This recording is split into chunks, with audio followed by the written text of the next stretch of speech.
Astaghfirullah. Asyhadu an la ilaha illallah wahdahu la syarika lah, lahul mulku wa lahul hamdu, yuhyi wa yumiitu wa huwa ala kulli syai'in qadir. Wa asyhadu anna Muhammadan abduhu wa rasuluhu wa sayyidun wa mutahharuhu ala alihi wa sahbihi.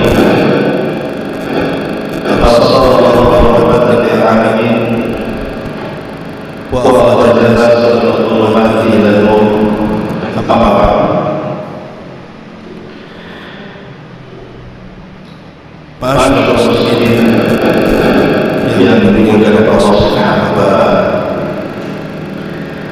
alhamdulillah di pagi menjelang siang ini saya berterima kasih sekali diberikan kesempatan untuk memberikan nasihat kepada adik-adik santri-santri yang ada di pondok ini. Terutama salawat dan salam kita hadiahkan kepada Rasul kita Nabi Muhammad sallallahu alaihi wasallam.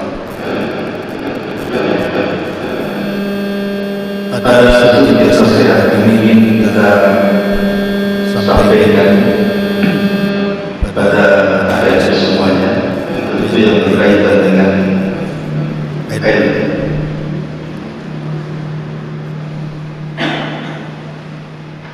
Ulama mengatakan ketika bicara soal keutamaan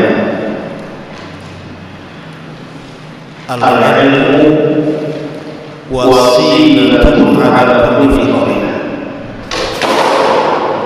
Jadi ilmu itu sebuah wasilah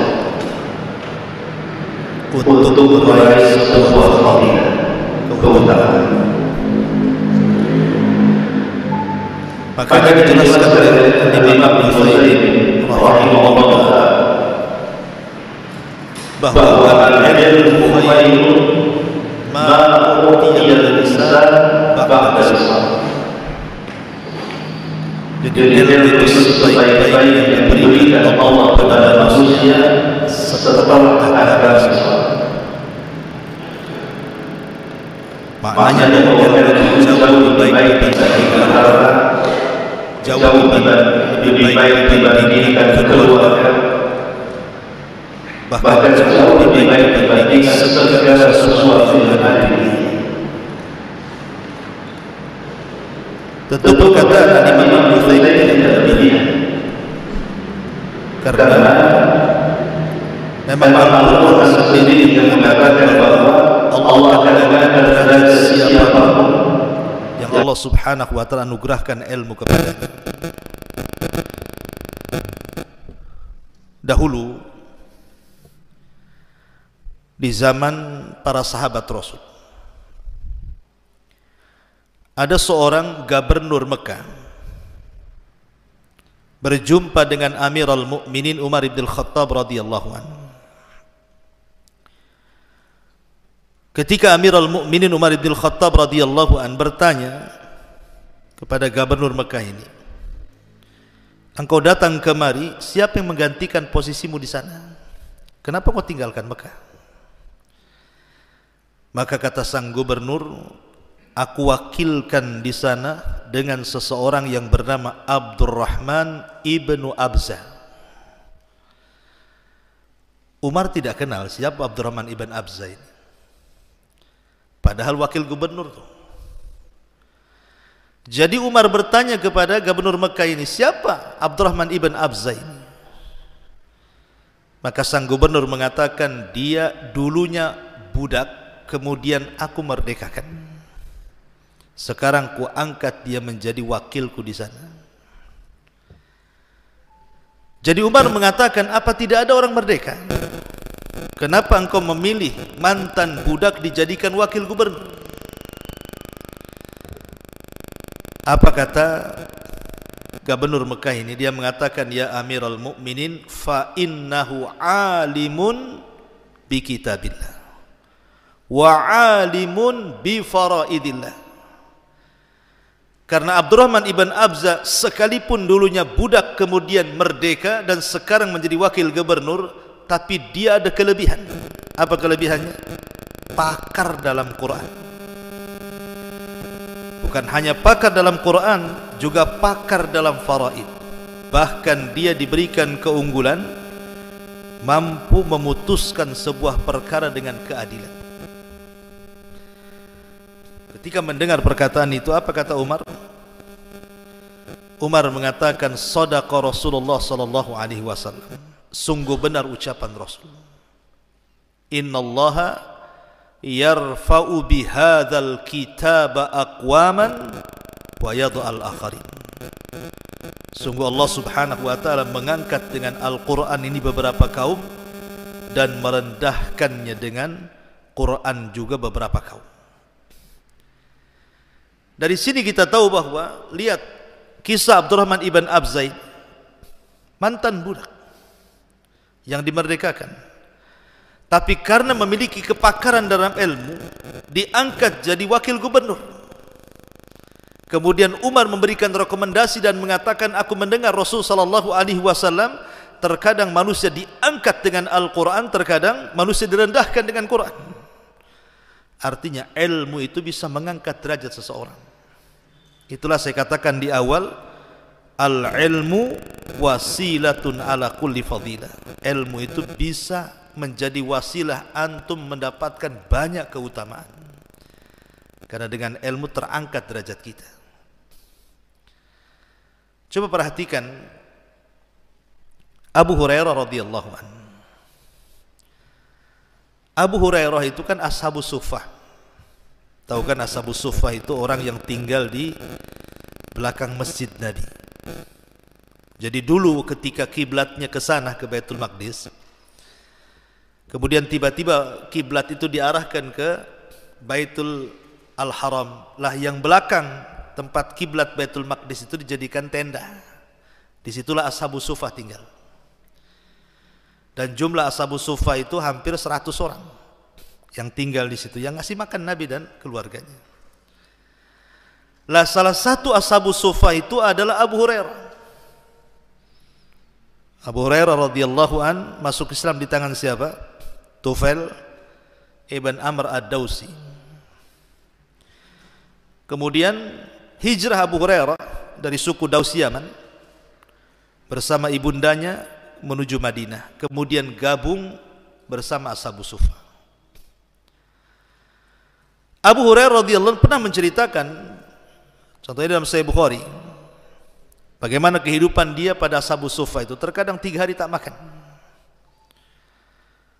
Bahkan kebanyakan ashabus suffah itu makannya kurma. Sampai mereka pernah protes kepada Rasul dan mengatakan, kalau setiap hari na'kulu tamran, thumma tahran, akhraqna butunana. Kalau hari-hari masuk korma, terbakarlah perut kami gitu. Itulah makanannya orang sana. Kalau antum kan tempe, tahu apa semuanya, mendoan apa masuk semua. Tapi begitulah zuhudnya para sahabat. Tapi ashabus suffah itu salah satu kemuliaannya adalah mereka orang-orang yang bermulazamah bersama Nabi. Tidak pernah meninggalkan Nabi. Makanya wajar dari ashabus suffah itu lahir para mujahidin. Lahir para ulama-ulama hadis, lahir para qurra dan ulama-ulama besar. Lah salah satunya Abu Hurairah radhiyallahu anhu terlahir dari ashabus suffah kan. Padahal Abu Hurairah itu orang miskin, tapi tidak pernah meninggalkan Nabi. Sehingga dengan berjalannya waktu, walaupun pertemuan dia dengan Nabi itu cuma 4 tahun saja, tidak lama. Jadi pertemuan dia hanya 4 tahun saja. Sudah saya matikan. Dua-duanya sudah saya matikan. Apa yang feedback ya? Punya handphone antum? Matiin. Nah, mungkin dari situ tuh feedbacknya. Udah tidak ada lagi. Iya. Afwan. Tak ada, ini udah mati. Jadi saya ulangi bahwa Abu Hurairah radhiyallahu an, walaupun dia miskin tetapi hidup bersama Rasul hanya 4 tahun, karena kan dia gabung bersama Rasul di tahun ke-7 Hijriah. Sementara Nabi SAW meninggal di tahun 11 Hijriah. Tetapi dengan kecerdasan Abu Hurairah, dia bisa menyerap ilmu Nabi, sehingga kalau kita belajar mustalahul hadis, ketika bicara tentang orang-orang yang al-mukthiruna fir riwayah, orang-orang yang banyak meriwayatkan hadis dari Rasul itu berapa orang? 7 orang lah. Yang teratas itu siapa? Abu Hurairah, meriwayatkan hadis lebih di atas 5.000. Itulah Abu Hurairah. Lah sekarang kalau antum semuanya membuka kitab fikih lah, jangan kitab yang kitab fikih, ketika bicara toharah ada hadis an Abi Hurairah, nanti bicara solat an Abi Hurairah, nanti ke puasa lagi an Abi Hurairah, sampai kepada kitab muamalah dan buyu. Hampir di semua bab ada hadis dari Abu Hurairah, ada hadis dari Abu Hurairah. Dan setiap kita membaca an Abi Hurairah, pasti kita doakan radhiyallahu anhu. Ini ingin menunjukkan bagaimana ilmu itu mengangkat. Padahal Abu Hurairah bukan sekelas Abu Bakar, bukan sekelas Umar, bukan sekelas Utsman, Ali, atau al-asyaratul mubashshiruna bil jannah. Kenapa nama dia lebih harum dibandingkan yang lainnya? Nama Abu Bakar ini kalau cerita sejarah saja baru diangkat namanya. Begitu juga Umar. Tapi Abu Hurairah tanpa cerita sejarah pun baca hadis pasti namanya disebut. Disitulah letak keunggulan ilmu, ikhwan. Kalau ingin disebut-sebut namanya walaupun orang yang sudah meninggal, kuncinya ada di ilmu. Lihat para ulama. Para ulama kita, Syekh Albani, Syekh Utsaimin, Syekh bin Bas, namanya disebut-sebut. Ada orang yang enggak ada tuh. Ya. Taib. Jadi di sini ilmu adalah wasilah ala kulli fadilah.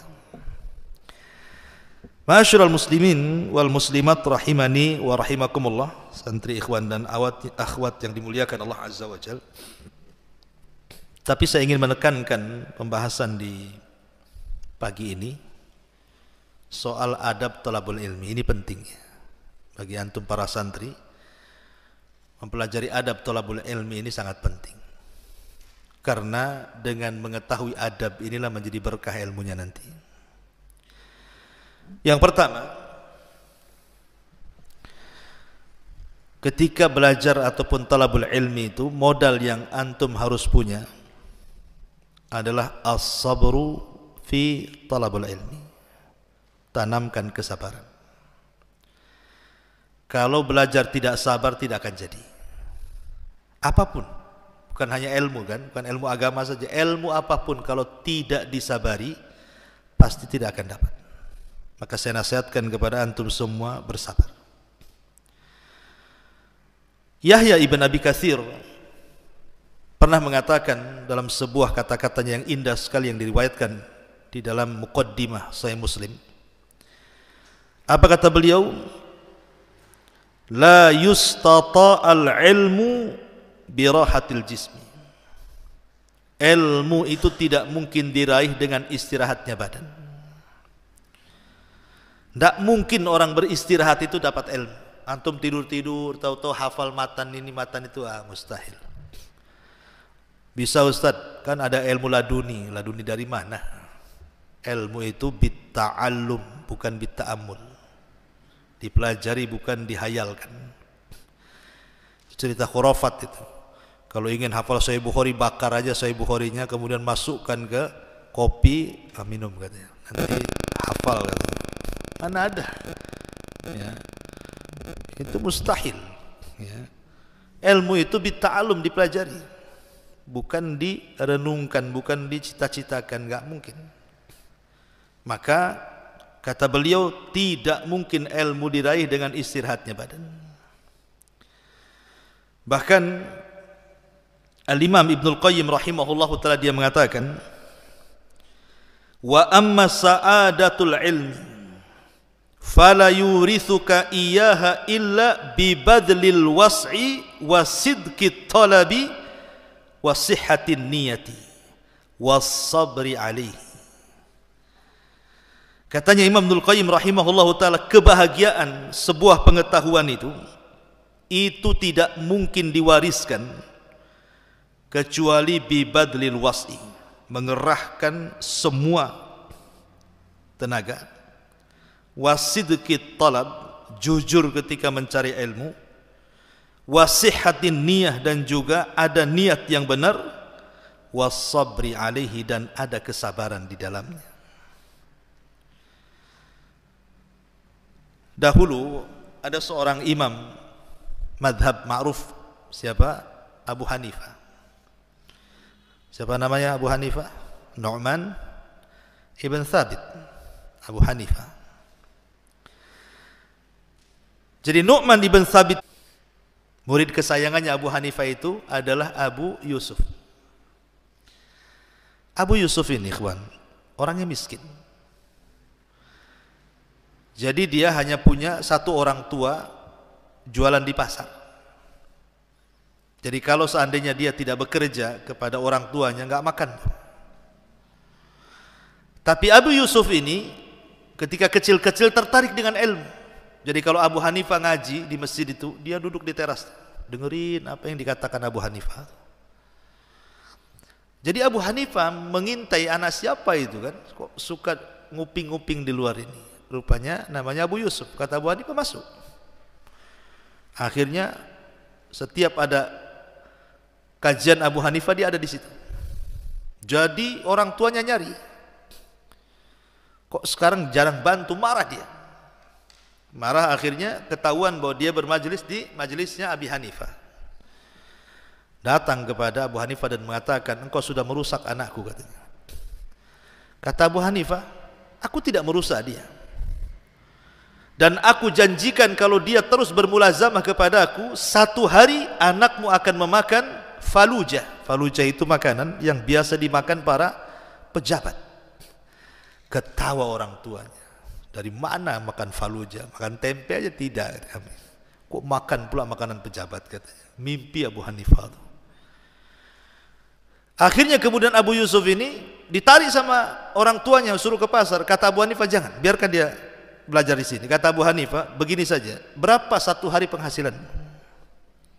Sekian, katanya. Sudah begini, aku akan berikan uang sebanyak penghasilanmu setiap hari, tapi biarkan anakmu belajar di sini. Enak kalau punya guru kayak gitu ya. Akhirnya kemudian setuju. Disitulah kemudian Abu Yusuf duduk. Setelah Abu Yusuf bertahun-tahun dan dia satu-satunya ulama penyerap madhab Hanafi. Jadi ilmunya Abu Hanifah itu diserap sama Abu Yusuf, bahkan lebih pintar daripada Abu Hanifah.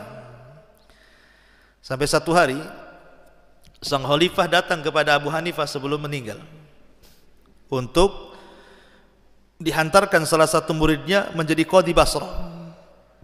Rupanya Abu Hanifah memilih muridnya Abu Yusuf. Akhirnya kemudian dihantarlah Abu Yusuf menjadi qadhi Basrah. Lah ketika kemudian diangkat menjadi qadhi Basrah, khalifah pun memanggil Abu Yusuf, kemudian diminta duduk di sampingnya. Ketika kemudian duduk di sampingnya, khalifah pun biasa mengatakan kepada para dayang-dayangnya atau pelayan-pelayannya, datangkan makanan. Rupanya yang didatangkan makanan itu apa? Falujah tadi. Ketika kata khalifah kepada Abu Yusuf, kul, makan. Malah ketawa Abu Yusuf. Kok tawa saat ketawa-ketawanya ketika melihat makanan itu. Sang khalifah mengatakan, kenapa kau mengejek makanan itu, katanya. Kata Abu Yusuf, tidak, aku tidak mengejek falujah ini. Aku teringat dulu, katanya. Waktu orang tuaku hendak menarik aku dari majelis Abu Hanifah, dan Abu Hanifah mengatakan, biarkan anakmu duduk di sini, satu hari dia akan makan falujah, katanya. Inilah falujahnya, katanya. Subhanallah, kan? Ya. Tidak ada yang mustahil bagi Allah Azza wa Jalla. Rupanya firasat Abu Hanifah itu benar tentang aku, katanya. Kata Abu Yusuf. Ya. Bahkan ketika Abu Yusuf sudah berumah tangga, kemudian punya anak, anaknya meninggal dunia. Anak Abu Yusuf ini meninggal dunia. Kemudian dihabarkan dia berada di majelis Abu Hanifah dan dikatakan, ya Aba Yusuf, anakmu meninggal. Maka Abu Yusuf bingung antara meninggalkan majelis ilmu dengan mengurus jenazah anaknya. Tetapi kemudian dia mengatakan, demi Allah, aku lebih suka duduk di majelis Abu Hanifah dan aku serahkan ke pengurusan jenazah anakku kepada kerabat dan tetanggaku, katanya. Karena aku tidak mau satu daras pun luput dari diriku. Itu Abu Yusuf. Sampai dia nggak mau ngurus jenazah anaknya karena ingin duduk di majelisnya Abu Hanifah. Biar apa? Jangan sampai satu daras itu ketinggalan. Kalau antum nyantai aja, mau tidur mau apa, mau ketinggalan daras pun tidak masalah kan. Itulah kadang-kadang ilmu nggak dihargai, makanya nggak berkah ilmunya. Kalau dulu itu ilmu dan para penuntutnya dihargai dan guru-gurunya dihargai. Antum tahu Imam A'mash? Kenapa disebut A'mash? Ada A'ma, ada A'mash, kan itu ya. Kalau A'ma buta permanen namanya A'ma. Kalau A'mash itu tidak buta, cuma agak rabun. Kalau dikedipkan itu keluar air mata, kemudian terkadang kemakan, kemudian ngeludah. Itulah A'mash. Tapi A'mash atau disebut dengan Sulaiman ibn Mihran, ini ulama dunia walaupun buta-buta kayak gitu. Jadi kalau orang belajar kepada A'mash, ini kan A'mash di rumahnya di benteng itu, nggak ada pintunya rumahnya. Kalau sekarang kan kita benteng mesti ada depannya, ada gerbangnya. Ini nggak ada, rumah ini dikelilingi tembok gitu saja. Pintunya hanya satu orang masuk pakai lubang aja. Jadi kalau masuk itu ya kepalanya dulu tuh. Untuk apa coba A'mash membuat rumah sampai di benteng seperti itu? Karena terlampau banyak orang-orang yang datang kepadanya untuk mencari hadis. Jadi rumahnya di benteng supaya nggak boleh orang sembarang masuk kan itu. Jadi A'mash itu ingin melihat orang-orang yang betul ingin thalabul ilmi dengan yang tidak thalabul ilmi sungguhan itu nampak di situ. Kenapa? Karena pintunya hanya lubang kecil. Itu pun kepala dulu yang masuk. Yang kedua disediai anjing herder, anjing galak. Coba bayangkan ya. Nanti kalau berhasil masuk lubang tuh, dia berhadapan dengan anjing tuh. Kejar-kejaran tuh dengan anjing tuh. Nanti kalau berhasil masuk ke rumah A'mash, dapat hadis dia. Kalau nggak berhasil, balik lagi ke lubang, ya udah nggak ada apa-apa coba. Itu ujiannya orang cari hadis zaman dulu tuh. Antum masuk keluar masuk enak lah di sini. Tak ada anjing pun di sini. Kan itu kan. Sampai seperti itu para ulama dulu itu untuk menguji betul nggak dia ingin belajar atau tidak. Makanya kenapa kualitas orang dulu itu luar biasa, karena hanya orang-orang yang sungguhan mencari hadis itu yang mendapatkannya. Karena ujiannya berat. Makanya kenapa dibutuhkan kesabaran. Ini nasihat yang pertama, sabar. Maka dikatakan oleh Imam Ahmad ibn Hanbal rahimahullahu ta'ala, apa kata beliau? Yaqulul Imam Ahmad ibn Hanbal, kuntu rubbama aradtul bukur ila al-hadith, ay yuridu an yakhruja qabla adhanil fajri, yuridu an yakhruja min baitihi qabla adhanil fajri liyadhhab ila al-ulama, fata'khudh ummi thiyabi wa taqul hatta yu'adhan lil fajri, yaqul ijlis wa kunta rubbama bakkarta ila majlisi Abi Bakr ibn Ayyash wa ghairihi qubal al-fajri min shiddatil hirsi ala talabul ilmi. Ini kisahnya Imam Ahmad waktu kecil. Jadi Imam Ahmad itu kan yang paling berjasa dalam talabul ilmi siapa? Ibundanya. Karena Imam Ahmad ini termasuk deretan anak-anak yatim yang menguasai dunia. Rata-rata kan ulama itu terlahir yatim. Imam Syafi'i terlahir yatim. Imam Malik terlahir yatim. Imam Ahmad terlahir yatim. Tapi tidak mencegah keyatiman mereka untuk menjadi ulama besar. Karena Nabi sendiri terlahir yatim. Wa wajadaka yatiman fa'awa. Tetapi yang sangat berjasa kepada ulama ini siapa? Ibunda mereka. Jadi ibunda Imam Ahmad ini Dialah yang menjadikan Imam Ahmad hafal Quran. Jadi yang menghafalkan Al-Quran di benak Imam Ahmad itulah ibundanya. Kemudian ditanamkan kepada Imam Ahmad di kecintaan kepada ilmu. Lah di zaman itu ada seorang ulama yang sangat dikagumi Imam Ahmad ibn Hanbal rahimahullahu ta'ala, namanya Abu Bakar ibn Ayyas rahimahullahu ta'ala. Jadi saking ingin belajar jam 3 subuh itu udah bangun. Padahal kajiannya habis duhur, habis subuh. Kan itu. Itu anak kecil, belum balik lagi Imam Ahmad. Tapi dia ingat dan bercerita. Jadi jam 3 itu sudah bangun dan dia bangunkan ibunya, minta diantar kepada Abu Bakar ibn Ayyash ini. Kata ibundanya, nak masih lama subuh tuh, tunggulah mendekati subuh katanya berangkatnya. Jadi kalau sana nggak nunggu lama. Tapi bagaimana Imam Ahmad ibn Hanbal kecil-kecil saja sudah luar biasa. Ya, makanya wajar kalau seandainya dia menjadi orang yang luar biasa dalam pengetahuan ilmu, terutama ilmu hadis. Bahkan safar 2 kali keliling dunia dan berhasil mengumpulkan Musnad Ahmad ibn Hanbal. Kata para ulama, tafa Ahmad marrataini hatta jama'al musnad. Imam Ahmad itu safar 2 kali keliling dunia sampai berhasil mengumpulkan Musnad Imam Ahmad. Musnad tertebal kumpulan hadis itulah Musnad Imam Ahmad. 2 kali keliling dunia. Dan kesabaran Imam Ahmad ini dilihat ketika di zaman fitnah. Itu karena ilmu. Karena ilmu, makanya Imam Ahmad itu sabar. Kita tahu bahwa di zaman Imam Ahmad itu penguasa dikuasai oleh siapa? Mu'tazilah. Namanya Ahmad ibn Abi Du'ab. Bahasanya Ahmadani. Ada 2 Ahmad, yang satu mamduh, yang satu madmu. Yang satu dipuji dan satu dicela. Satu Ahmad ibn Hanbal, satu Ahmad ibn Abi Du'ab. Satu tokoh ahli sunnah, satu tokoh Mu'tazilah. Lah di zaman Khalifah Ma'mun kita tahu bahwa ilmu filsafat itu muncul. Kenapa kemudian sampai keluar ilmu filsafat yang sekarang dipelajari di universitas-universitas Islam itu? Itu sejarah filsafat muncul itu di zaman Khalifah Ma'mun. Karena Ma'mun ini kan suka tatawur ya, kemajuan, sehingga banyak buku-buku asing masuk ke negara Islam kemudian diterjemahkan lewat bahasa Arab. Muncullah kemudian tersebarlah filsafat Yunan, Plato dan yang semacamnya. Disitulah kemudian tersebarlah ilmu filsafat yang oleh Mu'tazilah kemudian seolah-olah diislamisasikan. Makanya ada istilah filsafat atau falsafah Islamiyah, padahal nggak ada. Islam tidak kenal filsafat. Tapi di zaman itu berkembang filsafat.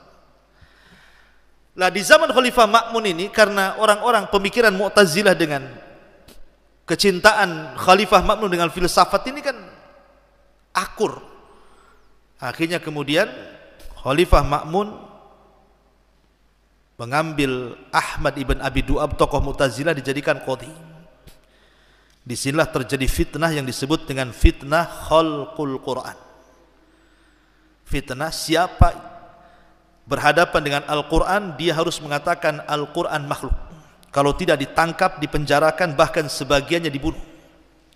Karena ketika itu banyak ulama yang mati di penjara, seperti Nu'aim ibn Hammad. Bayangkan dia mati di penjara, tidak dimandikan, tidak dikafankan, bahkan tidak disolatkan, langsung dikubur. Nu'aim ibn Hammad ma'ruf ya, karya hadis-hadis fitnah akhir zaman. Kemudian Al-Imam Al-Buaiti, itu kawannya Imam Syafi'i, mati juga. Kemudian Muhammad ibn Nuh juga mati juga. Muhammad An-Nasr mati juga, Al-Khuzai. Banyak ulama-ulama tumbang yang meninggal dunia di penjara loh, gara-gara tidak mau mengatakan Al-Quran makhluk. Sehingga sebagian mereka ada yang akhirnya mentakwil dengan cara apa? Suhuf, Taurat, Zabur, Injil, Quran makhluk. Maksudnya ini yang makhluk, mentakwil. Jadi ulama itu ketika ditanya Quran makhluk, dia mengatakan suhuf, Taurat, Zabur, Injil, Quran makhluk. Maksudnya ini makhluk. Jarinya maksudnya yang makhluk itu. Karena mau mentakwil. Ya, karena takut kan? Kalau enggak ditangkap di penjara. Kalau sudah di penjara dipukul. Makanya Imam Ahmad tuh punya kawan yang semasa muda suka belajar bersama dia. Ke Mekah sampai ke Yaman, namanya Ali ibn Madini. Ali ibn Madini dan juga Ibnu Ma'in tumbang. Tidak sanggup, terpaksa kemudian mengatakan seperti itu. Ketika Imam Ahmad mendengar bahwa Ali ibn Madini dan Ibnu Ma'in mengucapkan Al-Quran makhluk, marah dia. Dia mengirim surat dari penjara dan mengatakan, la ukallimukuma abada. Awas kalau aku keluar dari penjara, kata Imam, aku tidak akan bicara kepada kalian berdua selamanya. Kemudian dibalas balik dan mengatakan, ya Imam, Anda memiliki fisik kuat, Anda kuat, dicambuk pun Anda kuat, tapi kami tidak. Ya memang posisi seperti itu tidak ada masalah, karena juga bisa dikiaskan kepada kisah Ammar ibn Yasir, illa man ukriha wa qalbuhu mutmainnun bil iman, kan itu ya. Tidak ada masalah dalam kondisi darurat kan, mengucapkan kalimat-kalimat kufur selama hatinya masih tenang, karena memang dipaksa, kalau tidak dibunuh. Tapi Imam Ahmad punya mauqif sendiri. Makanya antum kalau baca kitabnya Usulus Sunnah li Imami Ahmad, ketika beliau membantah dalam Usulus Sunnah itu tentang Mu'tazilah, apa kata dia? Man qala lafdzul Qur'an makhlukun fahuwa jahmi. Siapa yang mengatakan lafaz Quran makhluk, Jahmiyah dia. Lebih keras daripada Imam Bukhari kan. Kalau Imam Bukhari kan mentafsir dan mengatakan as-sautu sautul qari wal kalamu kalamul bari. Kalau yang dimaksud suara, ya suara makhluk. Tapi kalau kalam yang dikeluarkan dari suara, itu kalamullah Al-Quran. Tapi kenapa Imam Ahmad sekeras itu tidak mentafsir coba? Karena kalau sampai dia mentafsir seperti Imam Bukhari, bisa saja membuka pintu Mu'tazilah tersebar. Makanya dia harus tegaskan begitu. Tapi lihat akhirnya dia pun dimasukkan ke penjara. Khalifah Ma'mun ketika itu meminta untuk didatangkan Imam Ahmad di hadapannya. Siapa si Ahmad itu, katanya? Datangkan dia kepadaku. Lah ketika Imam Ahmad kemudian didatangkan kepada khalifah, di tengah jalan Imam Ahmad berdoa kepada Allah Azza wa Jal, ya Allah, jangan kau pertemukan aku dengan Khalifah Ma'mun. Ketika doa itu melesat ke langit, ini kan doa yang dizalimi, ikhwan. Fattaqi da'watal madlum. Ulama lagi yang didolimi kan. Allah takdirkan belum lagi dipertemukan Imam Ahmad, Khalifah Ma'mun meninggal.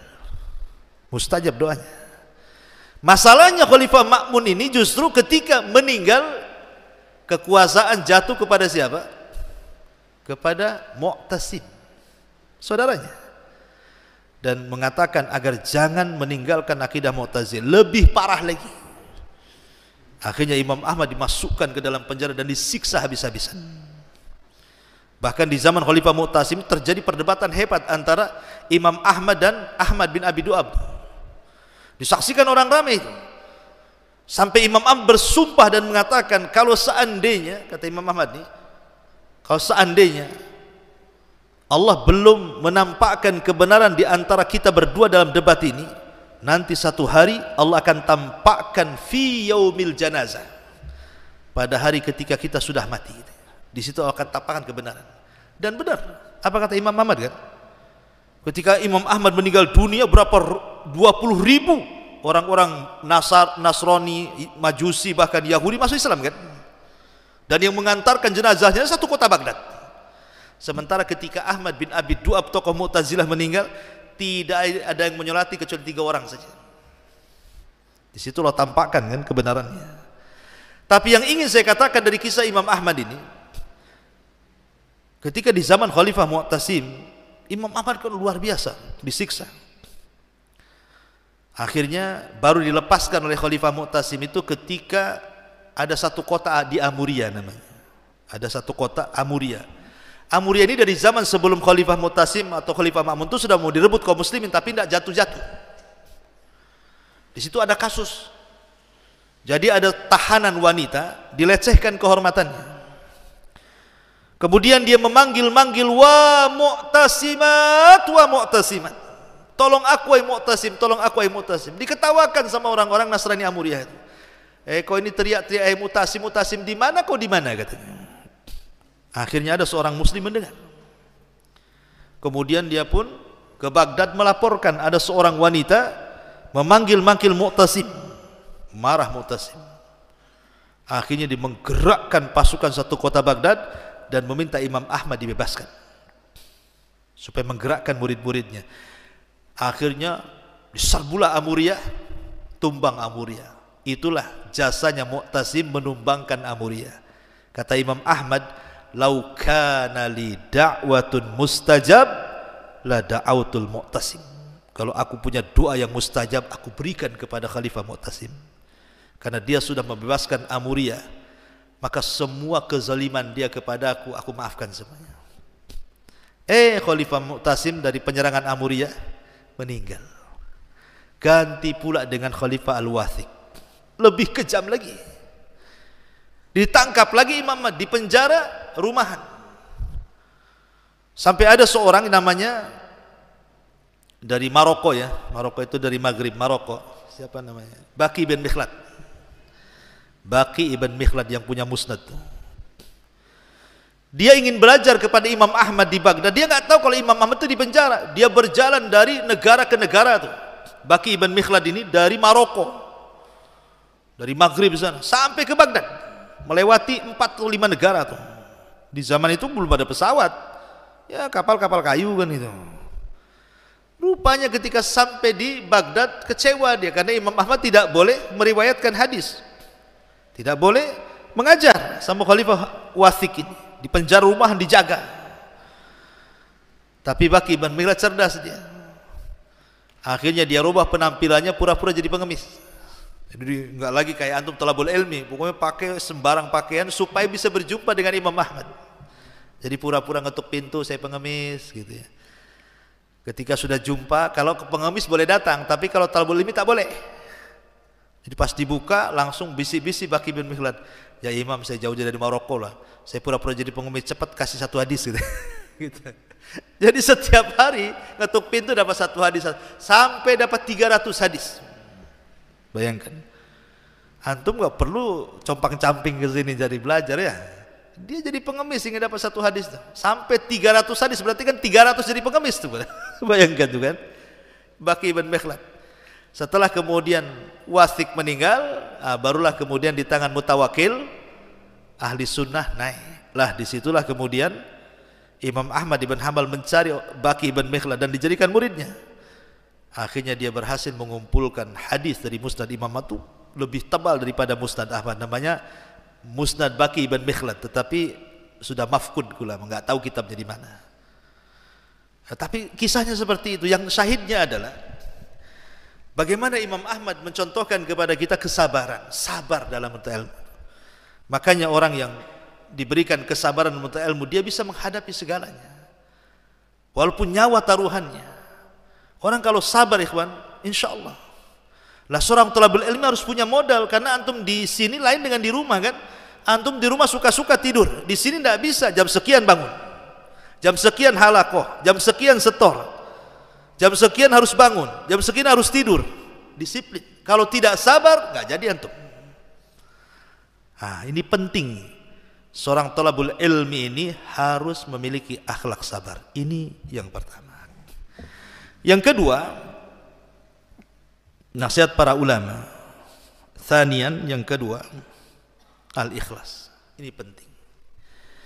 Ikhlas fi thalabul ilmi. Kalimat ikhlas ini kalimat yang ringan di lisan, tapi keajaibannya luar biasa. Kata Nabi SAW dalam hadis yang masyhur ya, antum hafal lah kan, hadis itu dicantumkan di awal kitab Arba'in Nawawi, bahkan dicantumkan di awal Sahih Bukhari lagi. Hadis dari Umar bin Khattab radhiyallahu anhu Amirul Mukminin, Nabi SAW bersabda, "Innamal a'malu binniyat wa innamal likulli imri'in ma nawa. Faman kanat hijratuhu ila Allah wa rasulih fa hijratuhu ila Allah wa rasulih. Wa man kanat hijratuhu lid-dunya, terus wa hijratuhu, ahsantum, masyaallah, enggak ada hadiah pula mau dikasih. Hadis ini kenapa dicantumkan Imam Bukhari di permulaan hadis Sahih Bukhari, padahal babnya bab kaifa badil wahyi. Itu bab pertama Imam Bukhari menulis dalam Sahih Bukhari itu. Bab bagaimana turunnya wahyu. Tiba-tiba hadis yang pertama oleh Imam Bukhari dicantumkan innamal a'malu binniyat. Nyambung enggak tuh dengan judulnya? Enggak nyambung. Judulnya apa, dalilnya apa? Tapi Al-Hafidz Ibnu Hajar menjelaskan ketika mensyarah kitab Sahih Bukhari dalam Fathul Bari. Imam Bukhari seolah-olah meletakkan hadis innamal a'malu binniyat di permulaan kitabnya. Dia ingin mengatakan bahwa aku tulis kitab Bukhari ini bukan karena manusia, tapi karena Allah. Dia ingin menunjukkan keikhlasan dia. Ini bukan untuk manusia, ini untuk Allah semuanya. Makanya dicantumkan hadis itu, karena hadis itu kan pokok tentang dalil keikhlasan. Bahkan ada sebagian para ulama mengatakan, saya berangan-angan kalau saya membuat buku ataupun kitab itu per babnya saya cantumkan hadis ini supaya tetap terjaga keikhlasannya. Innamal a'malu binniyat. Amal itu ditentukan niatnya, maksudnya sah dan tidaknya. Wa innamal likulli imri'in ma nawa. Dan amalan itu berpahala dan tidaknya pun karena niat. Berarti bicara sah dan tidak, bicara berpahala dan tidak. Itulah niat. Dan niat itu bisa mengecilkan yang besar, bisa pula membesarkan yang kecil. Ma'asyiral muslimin yang dimuliakan Allah Azza wa Jalla, di zaman Nabi kan hadis ini kan ada asbab wurudnya ya. Tentang kisah Ummu Qais kan gitu. Ala dha'fir riwayah. Jadi ada seorang anak muda suka dengan wanita namanya Ummu Qais. Akhirnya hijrah. Hijrahnya bukan seperti Abu Bakar Umar yang memang betul-betul ingin memperjuangkan agama Allah, tidak. Hijrah dia karena mengejar seorang wanita namanya Ummu Qais. Kalau antum kesini ngejar akhwat, itulah kisah hijrahnya nanti. Jadi ketika kemudian tahu niat dia, turun hadis ini. Faman kanat hijratu lidunya yusibuha aw imra'atin yatazawwajuha fa hijratu ila ma hajara ilaih. Kamu ini capek-capek dari Mekah ke Madinah, meregang nyawa, dihadang orang-orang Quraisy hanya untuk ini saja. Aku itu dapat itu saja lah, nggak dapat Allah dan Rasulnya. Nah dari sini menunjukkan apa? Hijrahnya tidak berpahala. Kenapa? Karena tidak ikhlas. Yang lebih luar biasanya lagi adalah ada seorang kakek tua namanya Akhnas.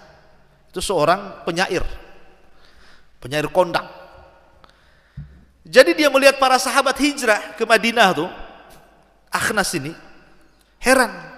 Umurnya sudah 100 tahun lebih, seorang penyair. Kan ingat di zaman itu kan seorang penyair kan kebanggaan ya. Kalau profesi penyair di zaman itu sudah wah kayak pengusaha YouTube di zaman sekarang ini. Karena kan syair itu media di zaman itu. Jadi kalau kita mau menyampaikan sebuah berita, kita sewa tukang syair. Nanti dia rangkai syair, kemudian dia akan bersair di pasar-pasar, tersebarlah berita. Jadi Akhnas ini seorang pakar syair. Tapi karena usianya sudah 100 tahun lebih, dia heran dengan para sahabat Nabi, dia kan masih kafir, masih musyrik. Cuman dia mulai sadar, kok bisa ya sekelas Abu Bakar, Umar dan yang lain para sahabat gitu ya, meninggalkan Mekah dan rela harta mereka dirampas, bisnis mereka dirampas, semua dirampas oleh orang-orang, dan mereka hanya jalan dengan badan dan pakaian yang melekat di badan kemudian ke Madinah.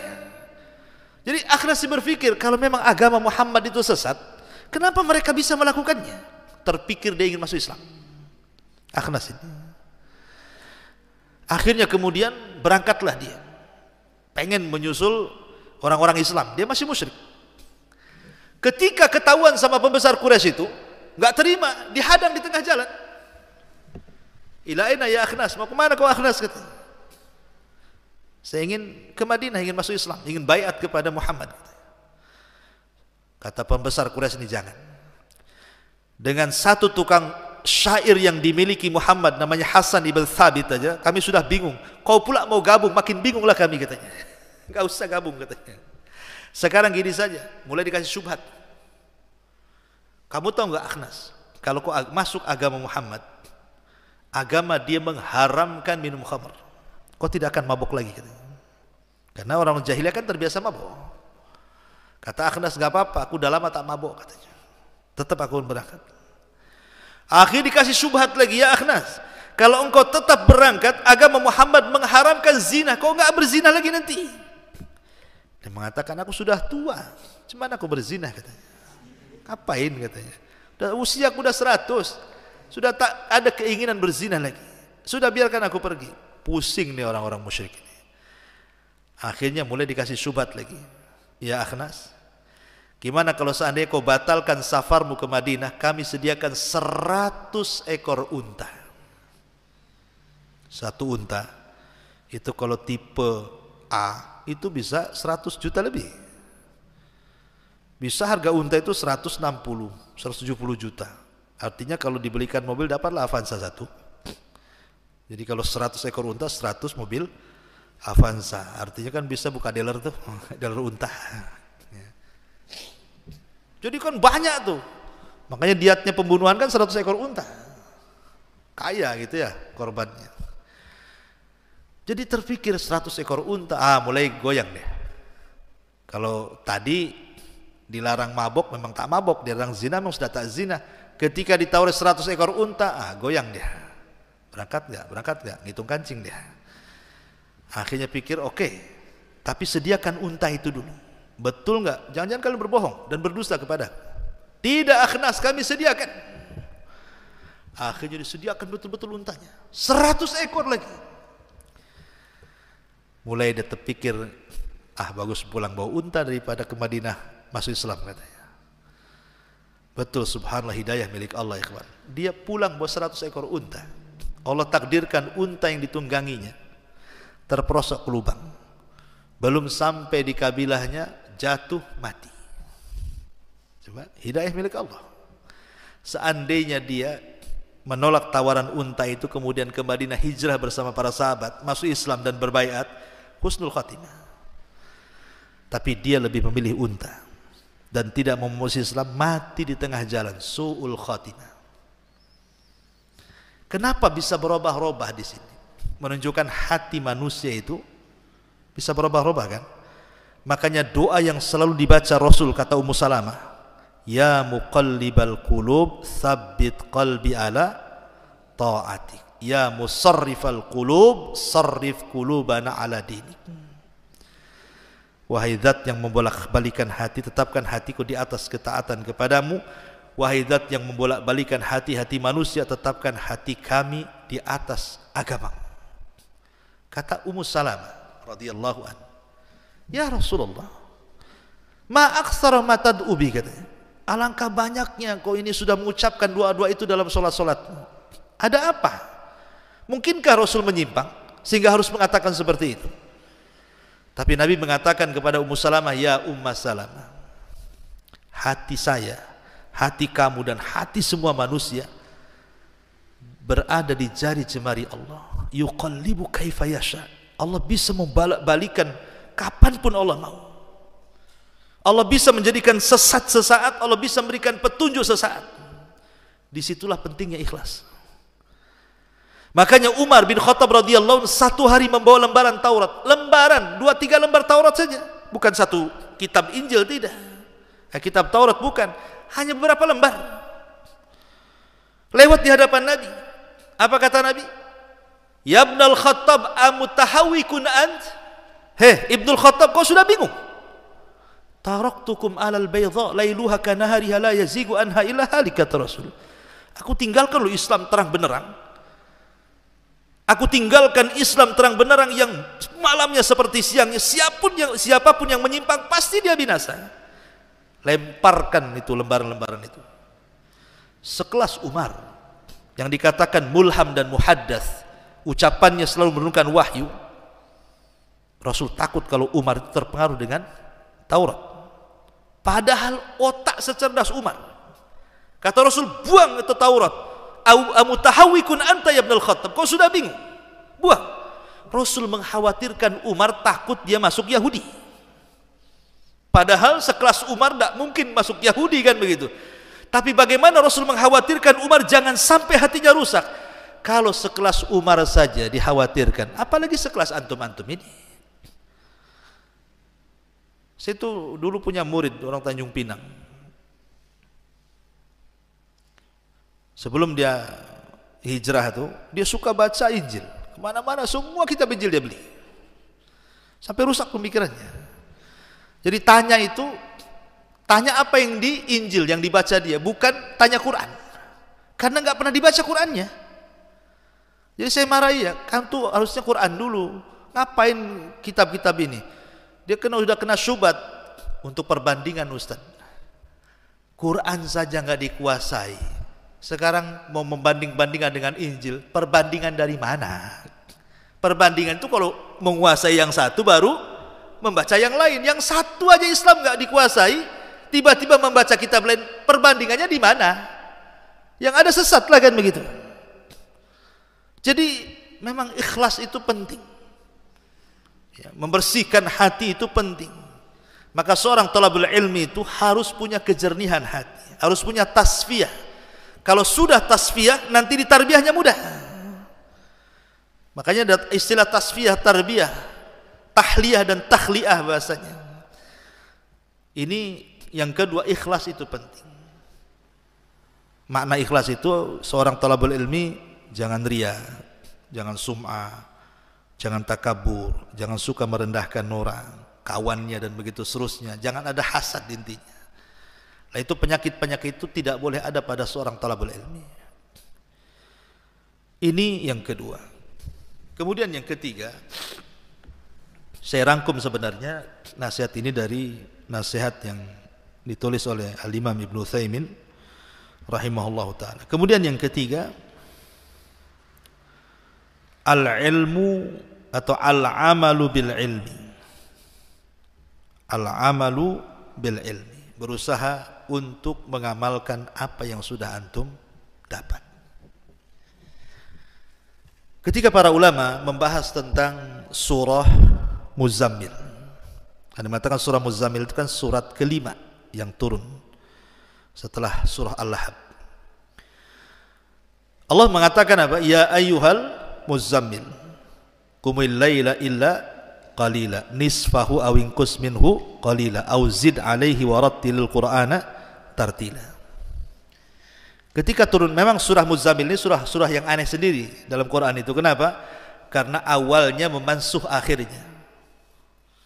Hukum awalnya memansuh hukum akhirnya. Dulu sholat malam wajib bagi kaum muslimin, tapi akhirnya justru kemudian membatalkan kewajiban, sehingga yang wajib itu Nabi, umatnya tidak wajib. Tapi perhatikan dalam surah Muzammil ini, Allah Subhanahu wa taala menjelaskan kepada kita tentang kaifiyatun naum, bagaimana tidurnya Nabi. Subhanallah ya. Kalau soal makan tidak diatur. Cuman diatur caranya saja, pakai bismillah, pakai tangan kanan, tapi kan waktu makan tidak diatur. Antum boleh makan kapan saja. Jangan berlebihan. Kulu washrabu wala tusrifu. Itu saja larangannya. Tapi kalau soal tidur, Rasul diatur dalam Quran. Aturan tidur, Rasul tidur berapa kali sehari? 3. Rasul itu tidur 3 kali sehari. Dan itu sebagian disebutkan dalam surah Muzammil kan. Allah mengatakan apa? Nisfahu. Rasul itu kalau tidur nisfahu, separuh malam. Berarti pada Isya langsung tidur sampai separuh malam. Auzid, atau ditambah sedikit menjadi 2/3 malam. Rasul tidur pada Isya sampai 2/3 malam, baru 1/3 malamnya bangun. Jadi 2 cara Nabi itu kalau tidur malam ya. Tidur separuh malam, menghidupkan separuh malam, atau tidur 2/3 malam, menghidupkan 1/3 malam. Itu berdasarkan zahir surah Muzammil. Nisfahu aw inqus minhu aw zid alaihi warattil qur'ana tartila. Kenapa kemudian Nabi SAW tidur seperti itu? Karena tidur berkualitas itu, ikhwan. Tidur berkualitas itu langsung ba'da Isya. Kalau antum tidak ada kegiatan atau setelah murojaah, umpamanya sampai jam 9 langsung tidur.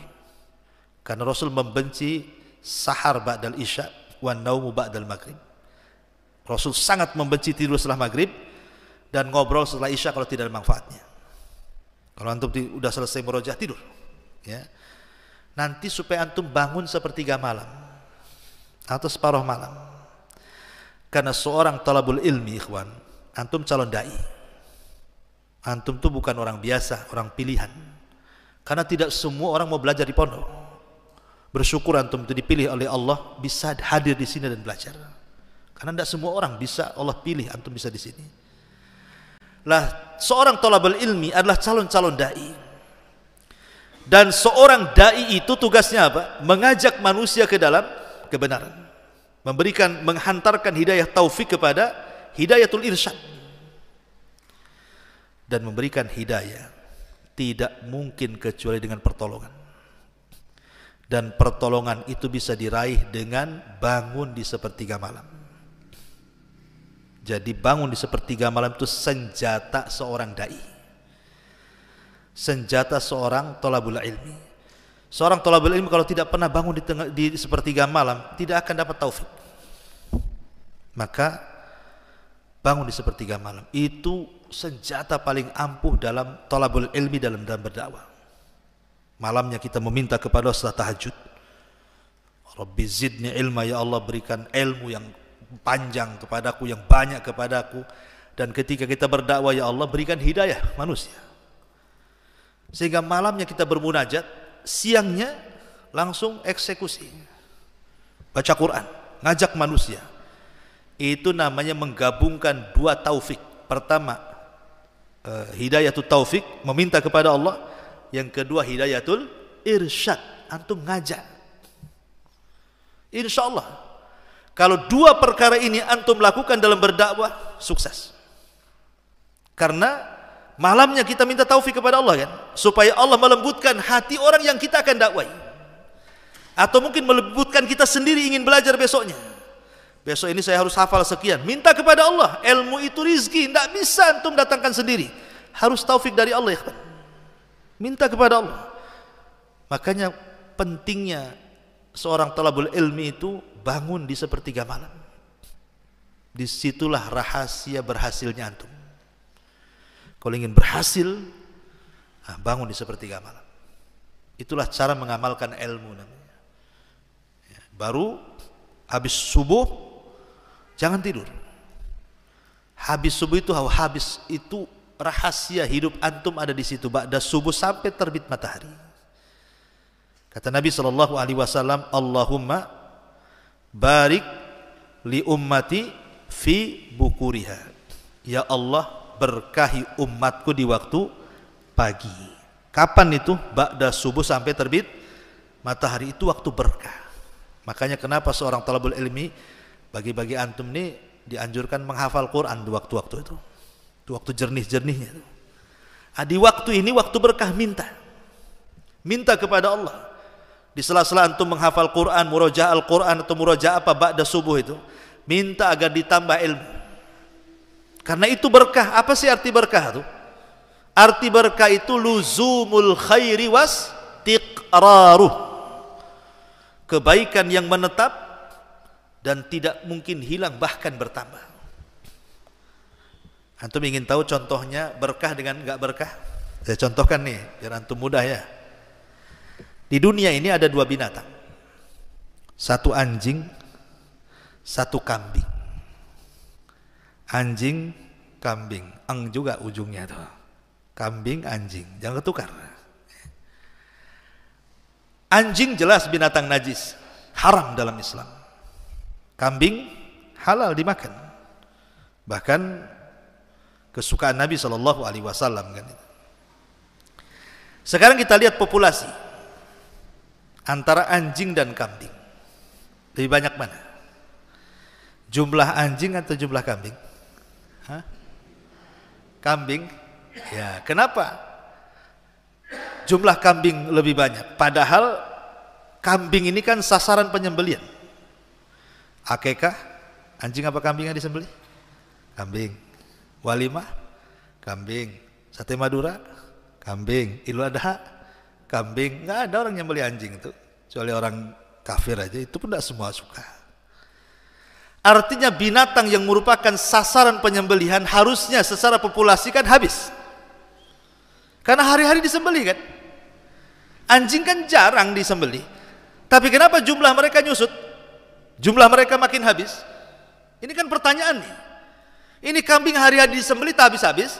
Anjing yang nggak pernah disembelih kok populasinya habis. Nah, inilah kita cerita berkah. Anjing di malam hari keluyuran apa tidur? Kelayapan kan? Anjing kalau di malam hari kelayapan kan? Kelayapan. Mana ada anjing tidur malam-malam? Kelayapan. Tidurnya kapan anjing? Pagi. Ketika berkah turun dia tidur. Anjing itu anjing. Kalau kambing tidur nggak malam? Tidur. Mana ada kambing kelayapan? Kambing itu nggak ada kelayapan. Nanti dimaling orang. Kambing itu bangun di pagi hari ketika berkah turun. Itulah rahasianya. Kenapa kambing nggak habis-habis? Karena dia bangun di pagi hari ketika berkah turun, makanya makin banyak jumlahnya. Anjing ini di waktu berkah turun tidur dia. Pertanyaannya, antum mau jadi anjing apa jadi kambing? Enggak lah, antum masa antum mau jadi kambing? Janganlah jadi manusia. Artinya saya ingin memberikan analogi saja, bahwa begitulah makna berkah. Berkah itu seperti itu, ya. Bahwa berkah itu akan terus mengalir, dan itu ada di pagi hari. Seorang thalabul ilmi di pagi hari tidak boleh tidur. Tidak layak bagi seorang thalabul ilmi itu tidur. Makanya antum kalau habis subuh bersandar di tiang tidur, cepat wudu, jangan nunggu dibangunkan. Aib seorang thalabul ilmi itu dibangunkan kawannya. Ngantuk aja sendiri langsung ambil wudu, balik lagi. Seorang thalabul ilmi seperti itu. Aib sekali, tidak boleh. Jangan, apalagi yang bangunkan gurunya, malu sekali karena dia marwah thalabul ilminya nggak ada. Maka ini waktu yang paling penting. Ba'da sepertiga malam, kemudian ba'da subuh itu waktu yang luar biasa. Jadi Rasul tidur ba'da isya kalau nggak ada kegiatan sampai separuh atau 2/3 malam. Kemudian tidurnya Rasul kapan lagi? Menjelang subuh. Ya, itu bukan tidur. Dia hanya berbaling ke lambung kanan, namanya ittija namanya. Itu karena Rasulullah sholat malam, makanya Rasul mengatakan apa? Falyastaikid naimuha wal yastarih qaimuha, kata Rasul. Bangunkan yang tidur, istirahat yang sholat malam. Jadi menjelang subuh antara azan ke qomat, Rasul biasanya berbaring ke lambung kanan. Ya, tidurnya bahasa Inggrisnya sleep chicken lah namanya.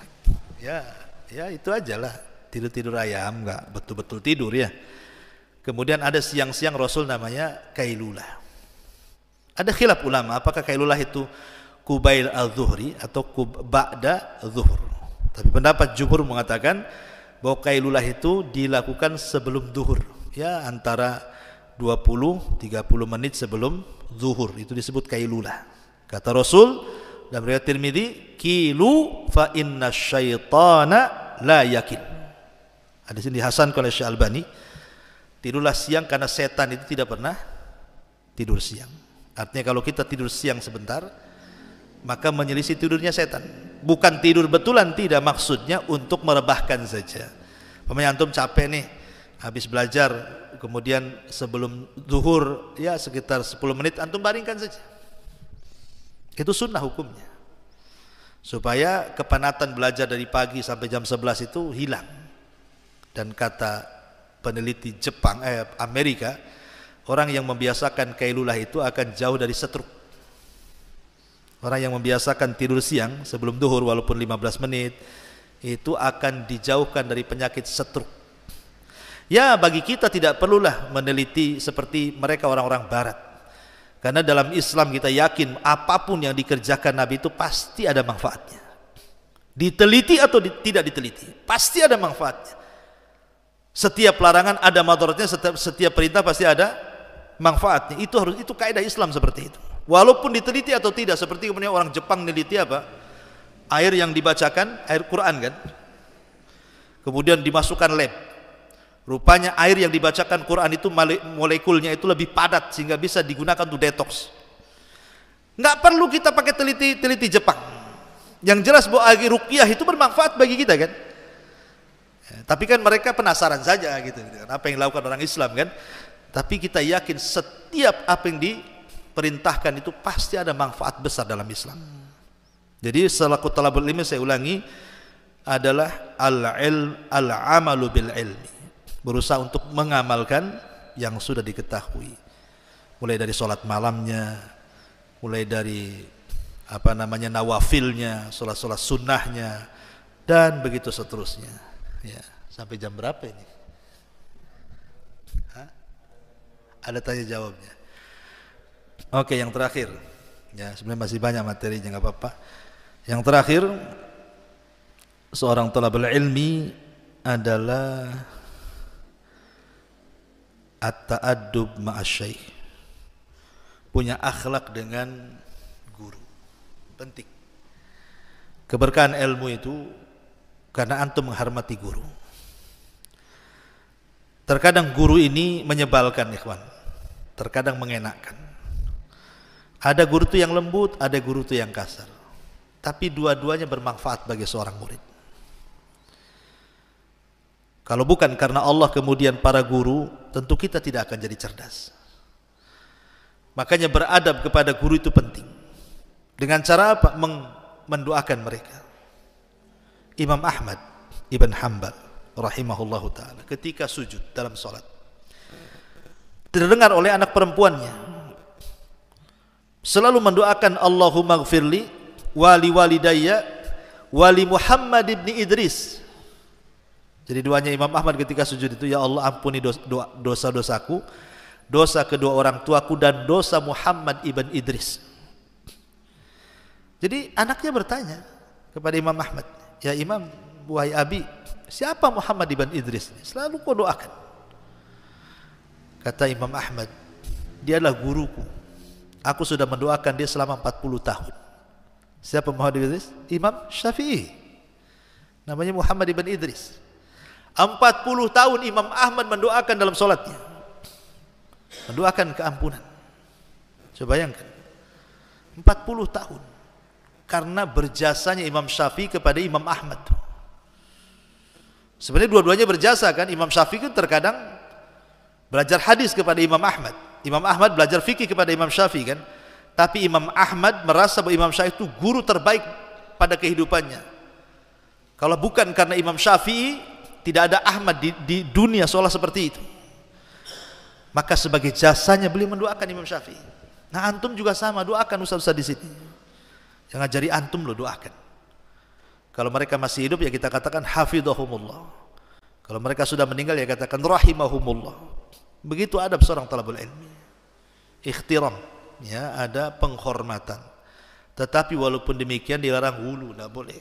Kalau sudah hulu, ta'assub, fanatik, itu lain lagi ranahnya.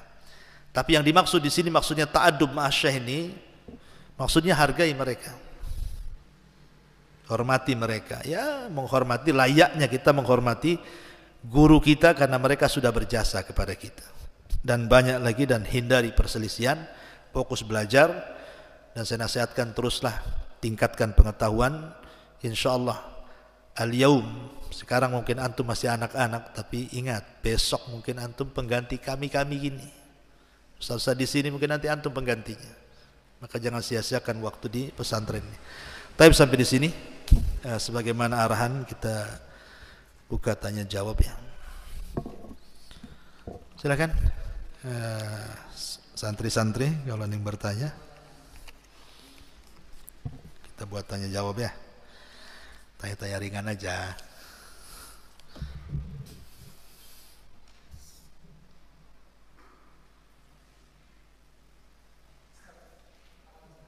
Fadhil.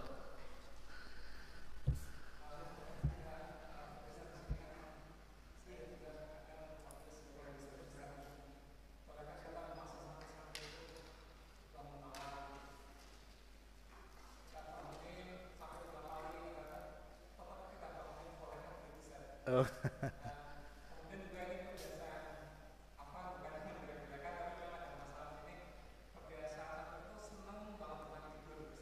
Iya.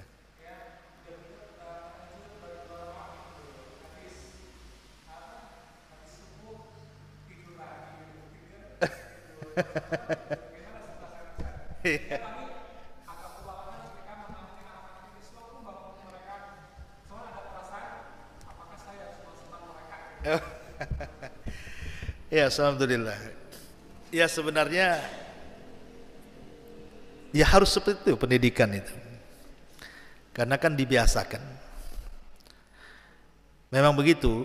Ulama sendiri kita lihat sejarah-sejarah ulama itu mereka lebih parah dibandingkan kita lagi kan gitu. Ada yang sampai disabet itu ya. Tapi kan ini tidak, cuma dibangun-bangunin aja, itu masih enak kan itu.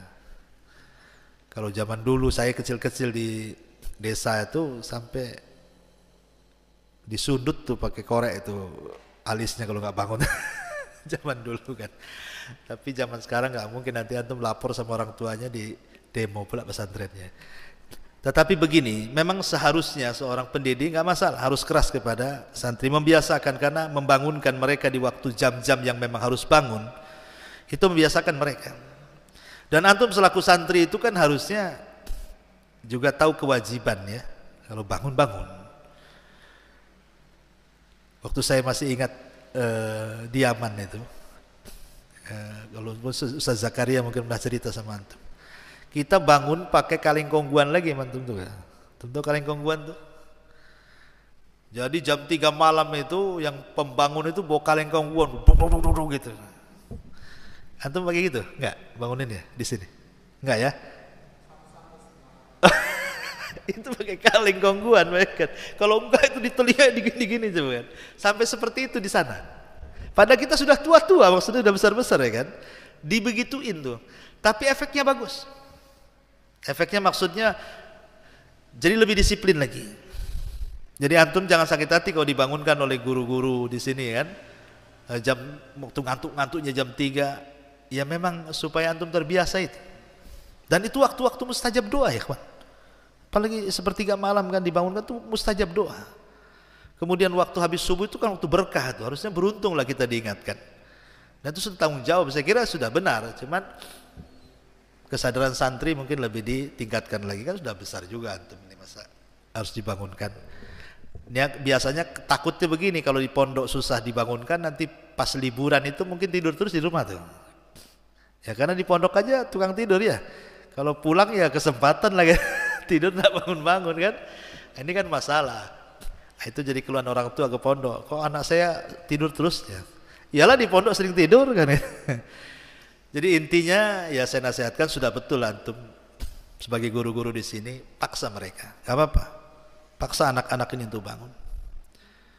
Walaupun mungkin kesadarannya masih nggak ada, tapi dengan cara itu jadi terbiasa. Sebab kalau ada perasaan kasihan, nggak bisa mendidik anak di zaman sekarang pakai perasaan. Mendidik anak zaman sekarang pakai ketegasan supaya jadi. Dan nanti anak-anak ini, antum-antum ini kalau sudah besar nanti akan terbayang guru-guru antum itu, terkenang. Mungkin sekarang antum sakit hati, belum puas sudah dibangunkan, nggak masalah. Ya, tapi nanti antum tahu kenapa guru-guru antum itu seperti itu. Antum akan berterima kasih. Apalagi kalau nanti suatu ketika antum sudah besar, punya pondok lagi, itu nanti akan mengikuti jejak yang sama. Makanya apa yang dilakukan guru kita insya Allah sudah benar. Ya santri-santri ini perlu sadar lah. Ya siap bangun pagi. Hah? Nampaknya gak siap antum. Wallahu a'lam. Ya ini teknis saja ya. Kalau cari dalilnya ya susah juga. Ya silakan santri kalau yang bertanya. Kenapa malu-malu nih? Tanya aja, mumpung saya ada di sini ya. Nanti udah nggak di sini baru cari-cari.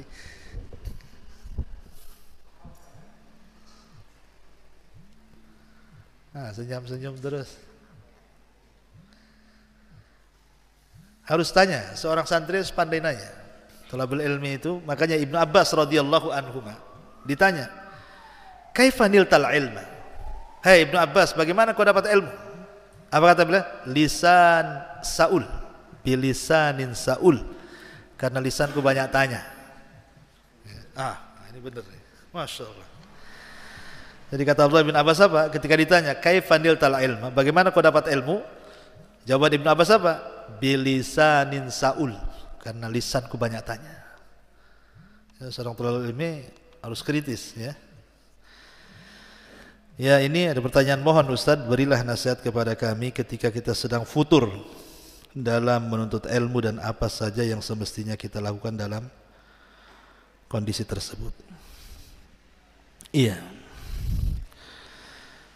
Kita tahu bahwa ada sebuah hadis yang mengatakan bahwa setiap kesemangatan itu pasti ada kefuturan. Dan setiap futur juga ada semangat. Memang manusia seperti itu, kadang malas, kadang rajin. Itu kata Nabi seperti itu. Tapi Rasulullah mengatakan apa? Faman kanat fatratuhu ila sunnah faqad ihtada. Wa man kana ala ghairi. Siapa yang puturnya justru bukan ke sunnah, maka dia pasti binasa. Artinya minimalnya kalau kita sedang futur jangan maksiat, itu saja. Kita boleh tidur, futur malas tidur tidak ada masalah. Tapi jangan sampai maksiat. Futurnya itu jangan sampai maksiat. Karena kalau sudah futur dari thalabul ilmi kemudian maksiat, akan dijauhkan lagi dari ilmu. Minimalnya kalau lagi malas ya hindari maksiat. Karena maksiat itulah yang menghalangi ilmu. Maksiat itu yang menghalangi ilmu. Kata Nabi SAW, la yuhramu ar-rizqu bidzambin yusibuhu. Terkadang rizki itu diharamkan dengan sebab dosa yang dilakukannya. Dan ilmu itu bagian daripada rizki. Makanya kalau futurnya malah maksiat, maka terhalang ilmu. Karena nanti suatu ketika akan bangkit lagi kok futur itu. Futur itu akan bangkit lagi menjadi kesemangatan. Karena itu kan sesuatu yang kelaziman seorang manusia, pasti ada semangat, ada lemesnya kan. Ya lemes mungkin thalabul ilmi ini kadang-kadang tadi mungkin kurang berpikir bahwa antum ini sedang menuju jalan ke surga. Coba kalau setiap thalabul ilmi berpikir bahwa dengan saya melakukan ini sebenarnya saya sedang menyingkatkan jalan ke surga lah. Semangat kan? Man salaka tariqan yaltamisu fi ilman sahhalallahu bihi tariqan ilal jannah. Berarti saya ini sedang mencari jalan paling pendek ke surga. Semangat thalabul ilmi. Seorang thalabul ilmi itu kedudukannya sama dengan mujahid fisabilillah. Berarti saya sedang berjihad. Semangat takdirnya. Kemudian hindari hal-hal yang bisa menjadikan futur dalam belajar kan. Seperti nampak kawan malas, ngapain saya berkawan dengan dia, ikut malas nanti saya. Cari kawan di pondok ini yang rajin. Kalau antum nih nengok kawan antum ini kok rajin dia, pagi-pagi udah bangun, udah murojaah, dekat dengan dia. Lama-lama ketularan tuh. Oh yang satu mojok tidur di tiang, aku mau bersandarlah sampingnya, ikut juga lah antum di situ. Berkawan, ya kan? Lebih lama pula tidurnya antum daripada kawannya. Itu bukan ketularan lagi itu. Udah kena corona tuh. Ya. Jadi kalau kawannya dia penting kan, Rasul mengatakan ulama mengatakan as-sahibus sahib. As-sahibus sahib. Namanya kawan itu nyeret-nyeret. Dan kebiasaan buruk itu likulli saqitin laqit. Orang Arab itu mengatakan apa? Likulli saqit al-laqit. Setiap benda jatuh ada aja yang mungut. Setiap teman yang jelek ada aja kawannya. Ya. Itu namanya likulli saqitil laqit. Kalau ada orang jelek di pondok pasti ada satu kawannya, ada lagi. Itu bahaya. Maka berkawan dengan yang baik. Nengok kawannya bawa, itu ngilangi futur juga. Kawan yang baik itu ngilangi futur. Kemudian hindari hal-hal yang tadi menjadikan kita ini futur, umpamanya. Ya kalau ini kan alhamdulillah nggak ada HP di sini Ustaz ya. Jangan sampai lah kan. HP ini kadang-kadang bisa memuturkan orang. Terutama santri, kadang udah hafalannya bagus di pondok, pulang main HP, balik ke pondok hilang semua hafalannya. Ini kan bisa menjadikan futur juga, jadi malas akhirnya. Kurang berdoa juga. Ya, berdoa kepada Allah Azza wa Jalla itu penting, karena yang menjadikan kesemangatan hidup kan pertolongan Allah. Mintalah doa kepada Allah supaya dihindari dari futur. Wallahu a'lam. Kemudian mohon penjelasan yang dimaksud dengan jujur dengan Allah Azza wa Jalla. Jujur dengan Allah, as-sidqu ma Allah. Jujur dengan Allah itu maksudnya, itulah aplikasi daripada ikhlas sebenarnya. Ketika kita mengatakan sidqun ma'allah, jujur kepada Allah, itulah hakikat daripada ikhlas. Apa sih ikhlas? Ya jujur dengan Allah. Kita tidak berdusta. Bahwa saya ketika beramal itu bukan turiah. Ketika saya beramal itu bukan sum'ah. Ketika saya beramal itu bukan takabur. Ketika saya beramal itu bukan karena manusia. Lillah, sidqun ma'allah. Memang betul-betul jujur karena Allah. Jadi kalimat as-sidqun ma'allah itu yaitu aplikasi daripada kalimat ikhlas. Ya, wallahu a'lam. Baik. Fadhal.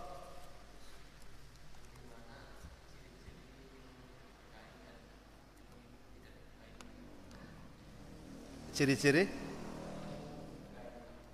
ilmu diberkahi dan tidak diberkahi. Gitu pertanyaannya. Iya. Ya, alhamdulillah, salatu wassalamu ala Rasulillah, amma ba'du. Iya. Salah satu doa yang diajarkan Nabi sallallahu alaihi wasallam adalah ilmu yang bermanfaat. Ilmu yang bermanfaat itu salah satu doanya kan. Allahumma 'allimna ma yanfa'una wanfa'na bima 'allamtana. Artinya salah satu doa yang diajarkan Rasulullah, minta kepada Allah ilmu yang bukan hanya ditambah saja. Karena percuma kita ini cerdas tetapi tidak ada manfaatnya. Karena idza mata ibnu Adam in qata amaluhu illa min thalathin, shadaqatin jariyah aw ilmin yuntafa'u bihi, atau ilmu yang bermanfaat. Lah apa ciri-ciri ilmu yang bermanfaat itu?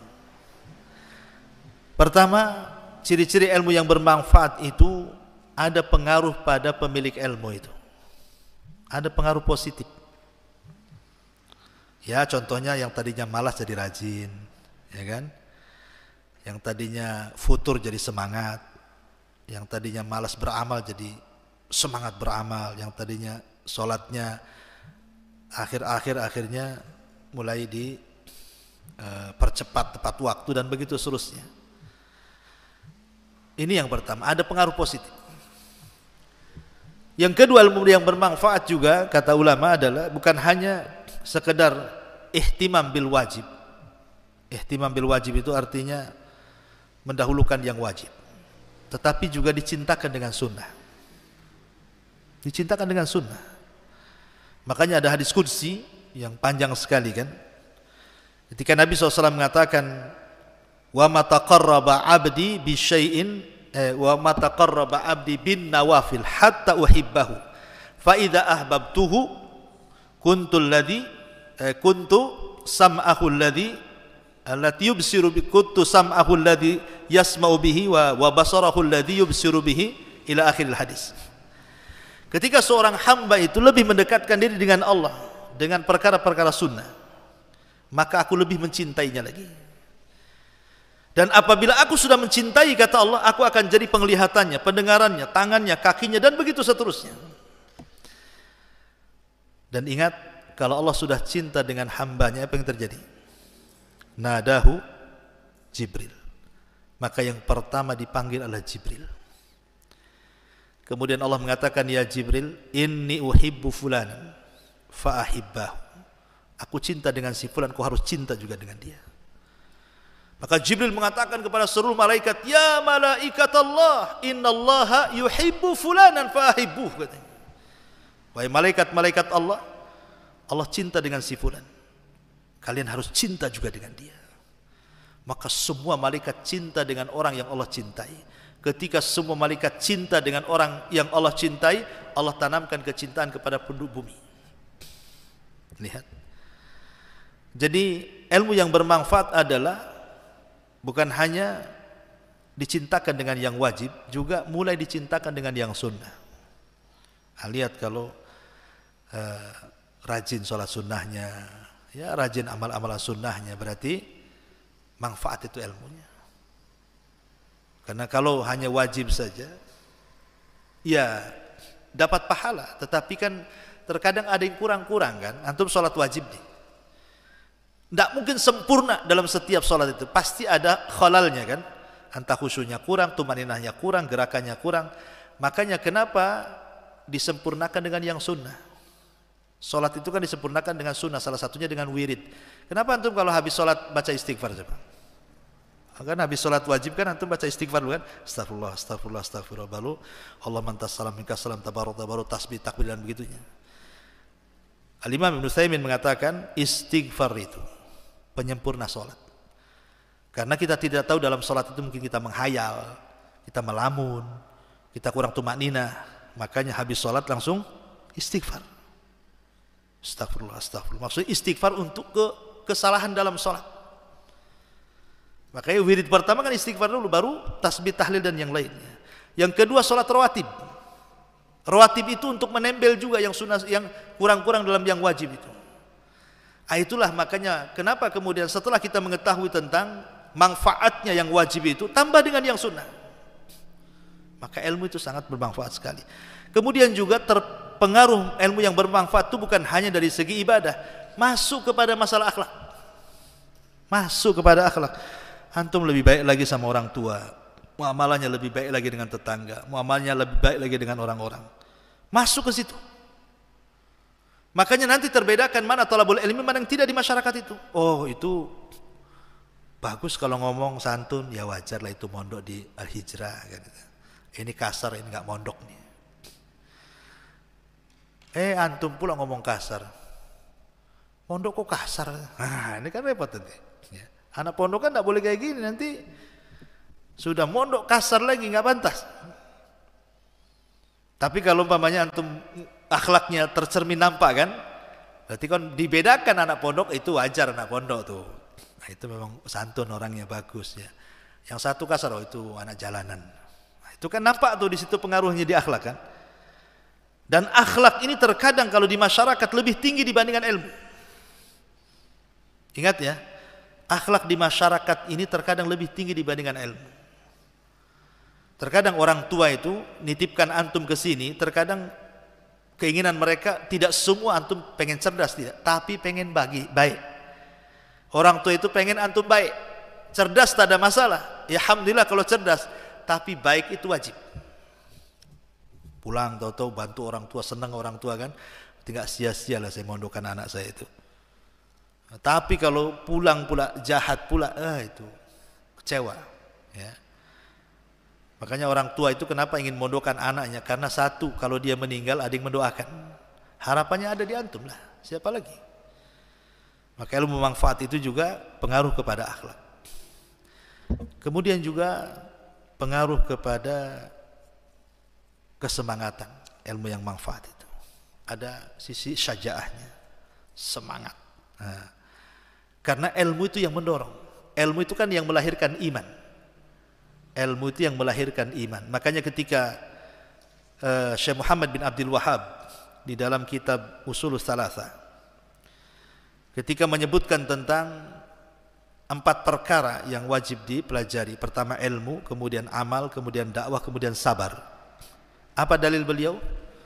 Wal asri innal insana lafi khusrin illal ladzina amanu wa amilus solihat wa tawassaw bil haqq wa tawassaw bis sabr, kan gitu. Kecuali orang yang beriman, kemudian beramal soleh, kemudian tawasaw, saling memberikan wasiat dengan berdakwah, ya, kemudian baru sabar. Di sini illal ladzina amanu, kecuali orang-orang yang berilmu, maksudnya kecuali orang-orang yang berilmu yang melahirkan iman. Dengan ilmu yang melahirkan iman itu akhirnya beramal soleh. Karena iman itu kalau sudah menghujam di dada, ikhwan, itu akan melupakan keperitan hidup. Lihat Bilal ibn Rabah saat disiksa oleh siapa? Majikannya, Umayyah ibn Khalaf. Diikat di batu yang sangat besar, kemudian dibawa ke padang pasir, terik matahari yang panas kering kelontang luar biasa, dicambuk sampai yang berhenti nyambuk itu karena kelelahan. Tapi Bilal hanya mengatakan ahadul ahad, ahadul ahad. Di masa Amirul Mukminin terjadi perbincangan orang-orang yang di masa Rasul mendapatkan siksaan seperti Khobab ibn Arad, Ammar ibn Yasir, Bilal ibn Rabah, dan banyak kalangan sahabat berbincang-bincang soal nostalgia lah di zaman Nabi masih hidup. Jadi ada seseorang yang berkata kepada Bilal, ya Bilal, Bagaimana bisa kau kuat dicambuk sedemikian rupa dari pagi sampai malam, dan itu setiap hari? Ini jawaban Bilal. Qarantu ladzatul iman bimararatil adab. Karena aku berusaha mencampur adukan kelezatan iman dengan peritnya siksaan. Rupanya lezatnya iman lebih mendominasi dibandingkan peritnya siksaan, sehingga aku tidak terasa saat dicambuk. Jadi yang menjadikan tidak terasa saat dicambuk itu kenapa? Karena lezatnya iman mengalahkan mararatil adab. Itulah sebuah ilmu pengetahuan. Kalau sudah terbentuk menjadi iman, kemudian menghujam dalam dada, keperitan hidup itu lupa. Antum mau dibangunkan jam 3 nggak akan dendam, pasti bangun. Ngantuk-ngantuk pun pasti baca, nggak akan terasa tuh. Itu kalau nampak tuh manfaat ilmunya tuh. Ini kan untuk kebaikan kita kan. Jam 3 bangun dan dibangunkan, alhamdulillah, bersyukur lagi dibangunkan. Ini enggak, sakit hati. Nah itu belum manfaat tuh. Baru tidur bangun lagi, tidur bangun. Jadi itulah intinya, bahwa ilmu itu menjadi positif bagi kehidupan kita, pribadi kita, dan mujtama kita. Wallahu a'lam. Ya, saya kira cukup ikhwan ya. Ada lagi? Oh, banyak ya. Tadi disuruh tak mau, sekarang banyak. Oke.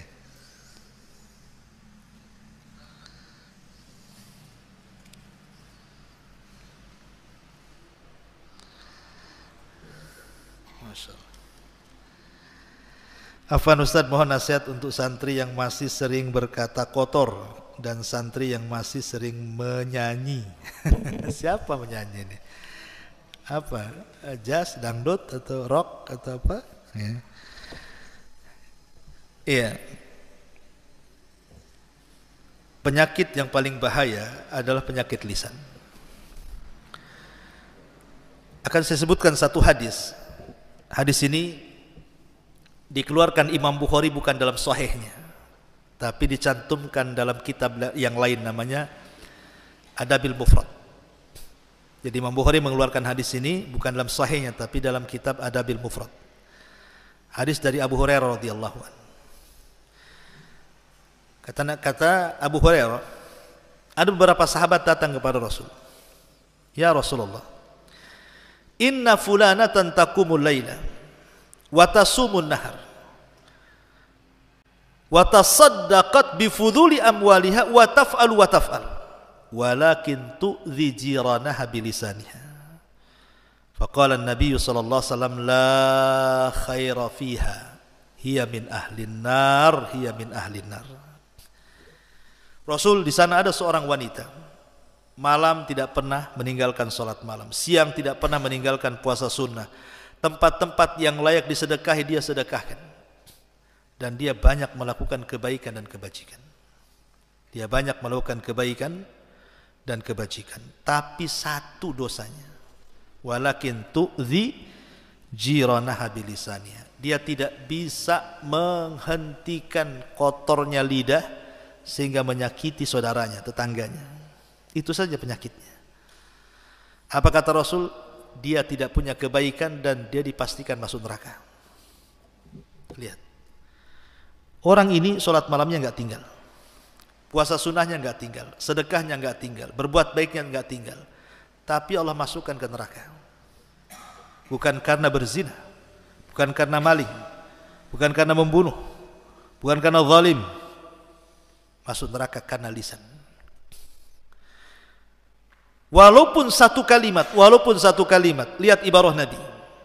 Innal abda la yatakallamu bil kalimati la yulki laha balan yahwi sahibuha fi nari jahannam ab'ad ma bainal masyriqi wal maghrib. Terkadang ada seorang hamba, kata Rasul, mengucapkan satu kalimat. Lihat, Rasul mengibaratkan satu kalimat, bukan berkalimat-kalimat. Satu kalimat saja dikeluarkan, tapi satu kalimat ini membuat Allah murka. Kata Rasul, dia ucapkan tanpa sadar. Satu kalimat ini dia ucapkan tanpa sadar. Itu sudah memasukkan pelakunya ke dalam jahanam yang jauhnya lebih jauh dibandingkan barat dan timur. Bayangkan.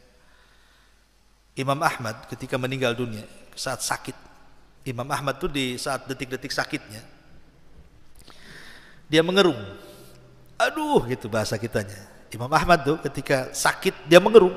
Aduh, saking sakitnya nahan. Jadi kawan di sebelahnya mengatakan, "Ya Imam, inna al-anin kalimah wal kalimatu tuktab." Imam sambil dibisikkan di telinganya, kalimat aduh itu, bukankah aduh itu sebuah kalimat? Dan bukankah sebuah kalimat akan dicatat di tangan Raqib dan Atid? Langsung diam Imam Ahmad. Diam, langsung diam sampai meninggal. Diingatkan begitu. Padahal wajar orang sakit ngaduh itu ya wajar. Kayak kita sakit ya aduh kan. Tapi diingatkan, Imam Ahmad diingatkan loh. Ya Imam, innal anina kalimah wal kalimatu tuktab. Langsung diam. Orang bicara itu kan ada 3. Satu mengandung dosa, satu mengandung pahala, satu tidak mengandung dosa dan pahala. 3-tiganya dicatat. Kata Syekh Utsman Al-Khamis hafizahullah ta'ala, dia mengatakan, adapun yang mengandung pahala akan dihisab, adapun yang mengandung dosa akan dihisab, adapun yang tidak mengandung dua-duanya tawakuf, bisa dihisab bisa tidak. Dan saya berpendapat tidak dihisab. Artinya bahwa ucapan itu pasti ada pelanggarannya kan, dan setiap ucapan itu pasti ada pelanggaran. Apalagi jelas-jelas kalimatnya buruk. Maka seorang santri tidak layak mengeluarkan kalimat kotor, sangat tidak layak. Sebaiknya tinggalkan. Ya, coba biasakan santri berkata-kata yang baik. Kan setiap bahasa daerah itu, kayak saya orang Sunda nih, ada yang halus banget, ada yang kasar banget, ada yang pertengahan. Orang Jawa juga sama. Ya, ada yang halus ya kan, bahasa-bahasa kromo gitu ya. Ada yang kasar, ada yang ini. Coba biasakan. Antum kalau ngomong sama orang tua pakai bahasa ini, kalau ngomong sama ini bahasa begini. Harusnya seorang thalabul ilmi lebih menguasai dibandingkan orang awam. Orang awam saja tahu tata krama, masa santri tidak? Kan aneh. Ya. Jadi seorang santri tidak layak mengeluarkan kata-kata kotor. Apalagi menyanyi. Kalau nyanyinya matan-matan kan bisa aja dinyanyikan. Gak usah nyanyi-nyanyi, dirubah aja liriknya. Umpamanya apa, kuaid fikih Sa'di kan, an-niyatu syartun lisairil amal, kan enak kan, mantap tuh antum. Ya, biha sholahu wal fasadu lil amal, teriak-teriak nggak apa-apa, nyanyinya kayak gitulah.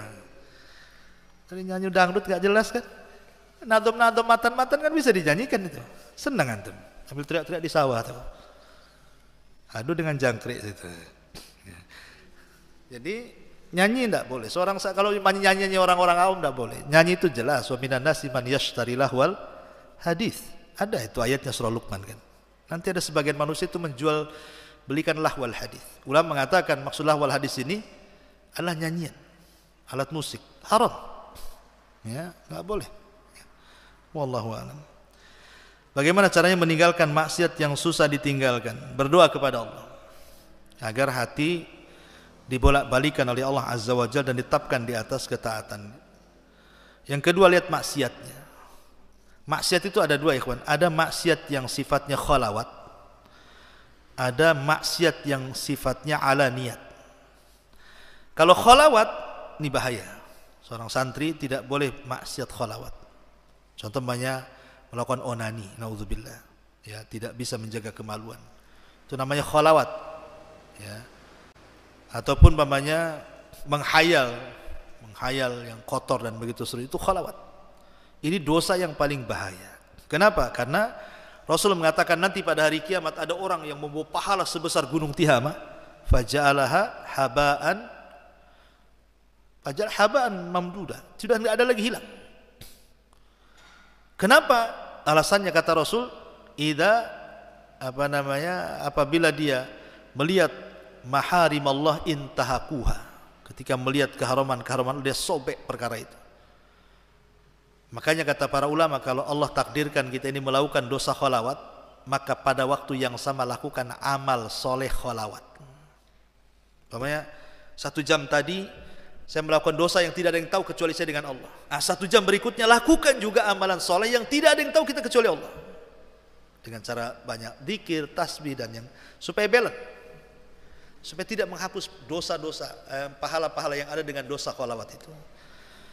Ya kalau memang rata-rata orang melakukan dosa memang kan tidak mau diketahui orang kan. Makanya Rasul mengatakan wal itsmu ma haka fi sadrika wa yattali'a alaihin nas kan itu ya.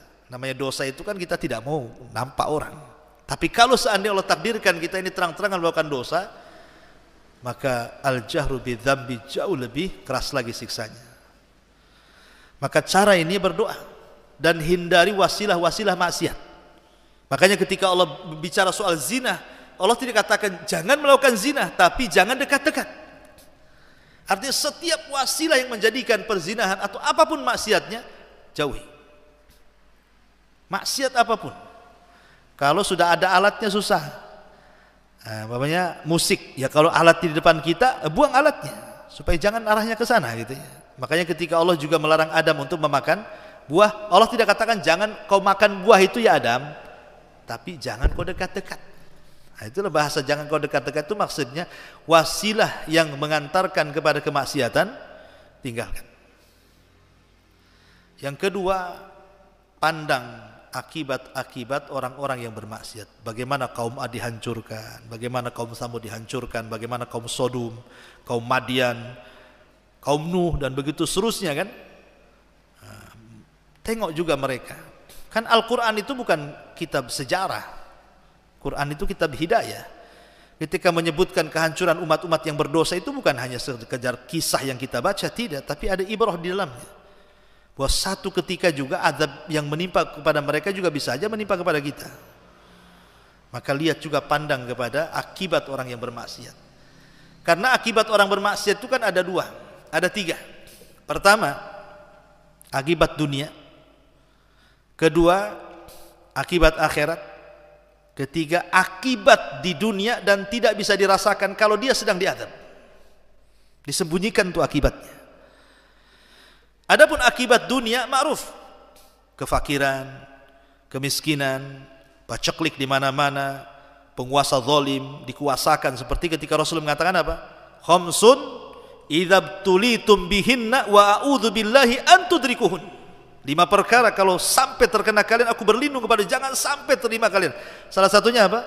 Malam tadharil fahishatu fi qaumin qad hatta tu'linu biha illa fasha fihim ta'un wal auja allati lam takun madat fi aslafihimul ladina madaw.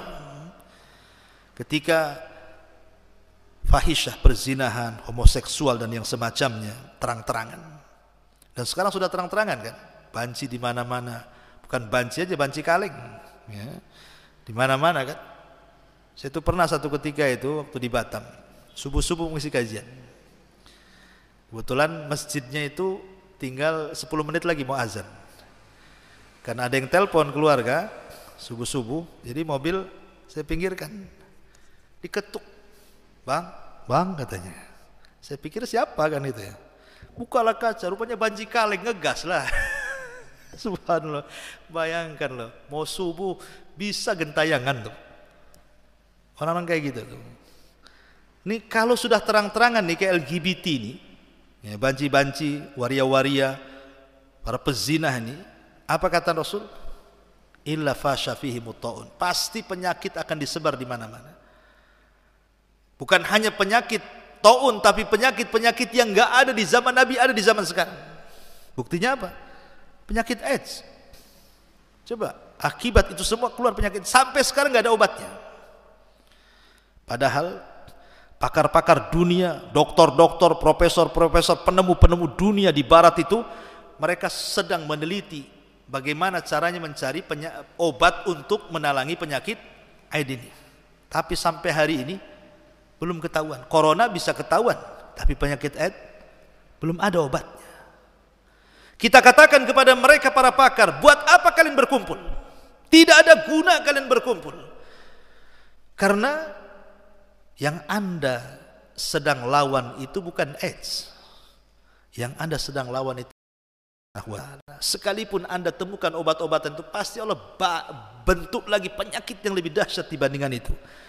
Kalau ingin menghilangkan penyakit itu, hilangkan perzinahannya, berantas LGBT-nya, bukan cari penawarnya. Walaupun ditemukan obatnya, nanti Allah kirim lagi penyakit yang lebih hebat. Kan harusnya begitu, logikanya. Ya. Itu penyakit yang tampak. Ada penyakit yang tidak tampak. Ya tadi, stres hidupnya.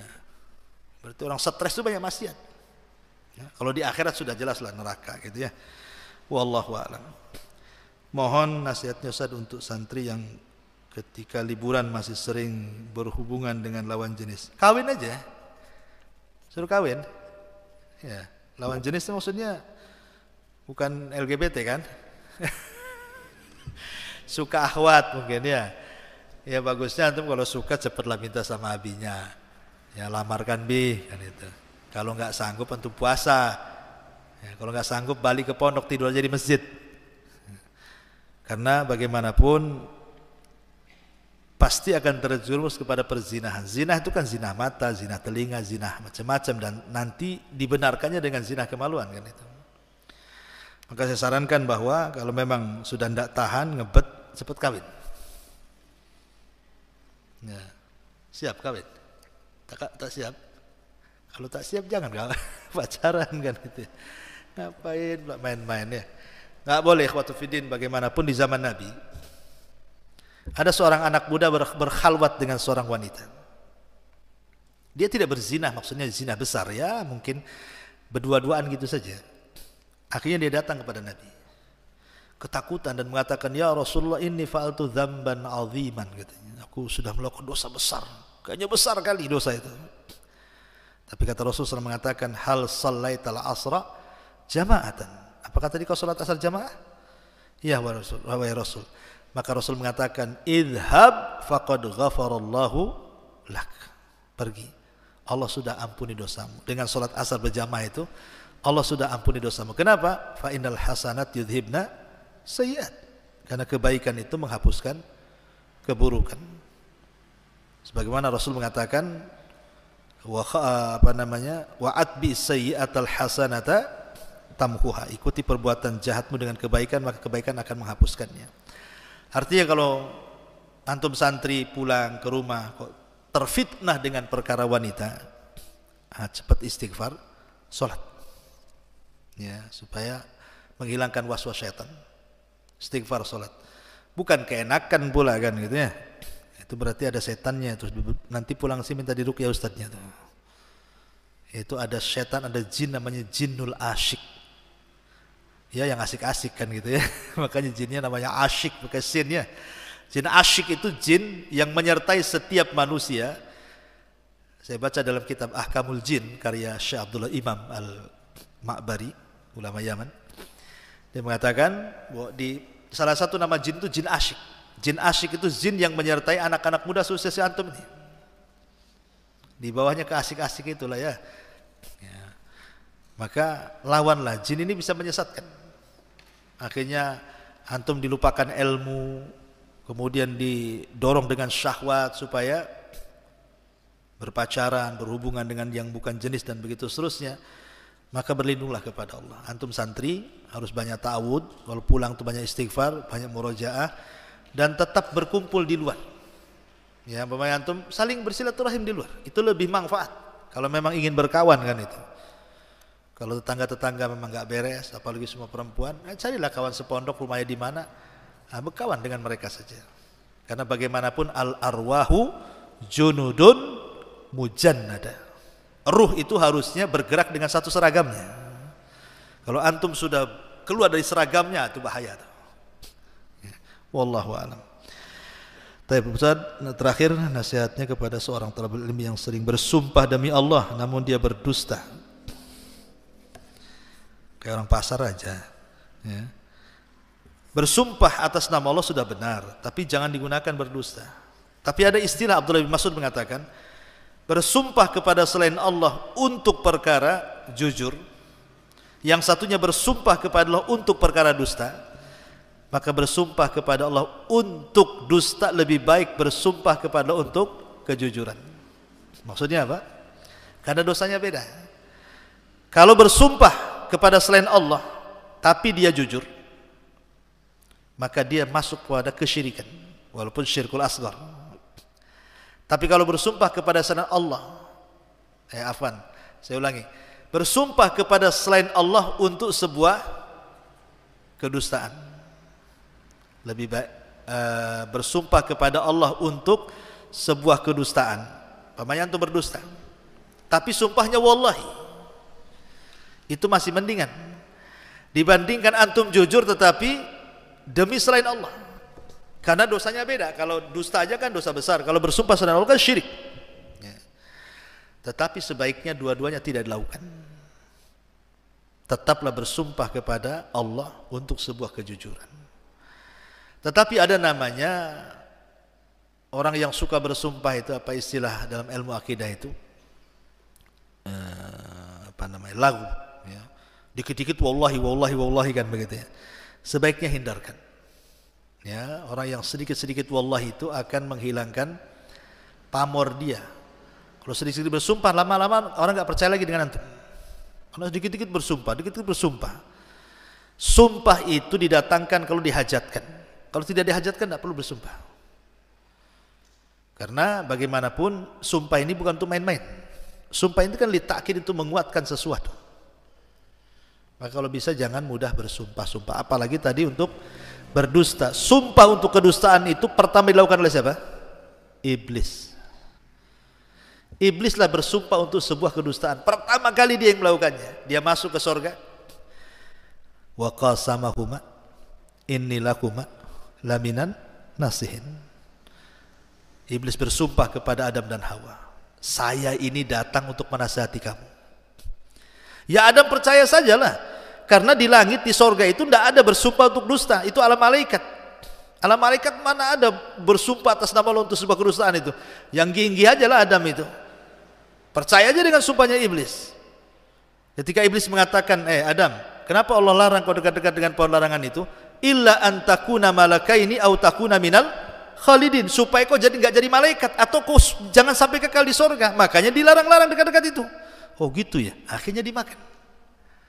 Lihat, Adam korbannya sumpah dustanya iblis. Jadi kalau antum suka bersumpah untuk kedustaan, berarti antum iblis. Kalau bersumpah untuk kedustaan kan dia yang mulai kan begitu ya. Ya, jadi naudzubillah. Ya, jangan sampai seperti iblis. Iya, saya kira cukup. Mudah-mudahan ada manfaatnya. Mudah-mudahan ada manfaatnya. Sekali lagi, insyaallah kita mudah-mudahan berjumpa di lain kesempatan. Dan saya tutup dengan doa kafaratul majlis. Subhanaka bihamdika, asyhadu an la ilaha illa anta astaghfiruka wa atubu ilaik. Allahu taala alam. Assalamualaikum warahmatullahi wabarakatuh.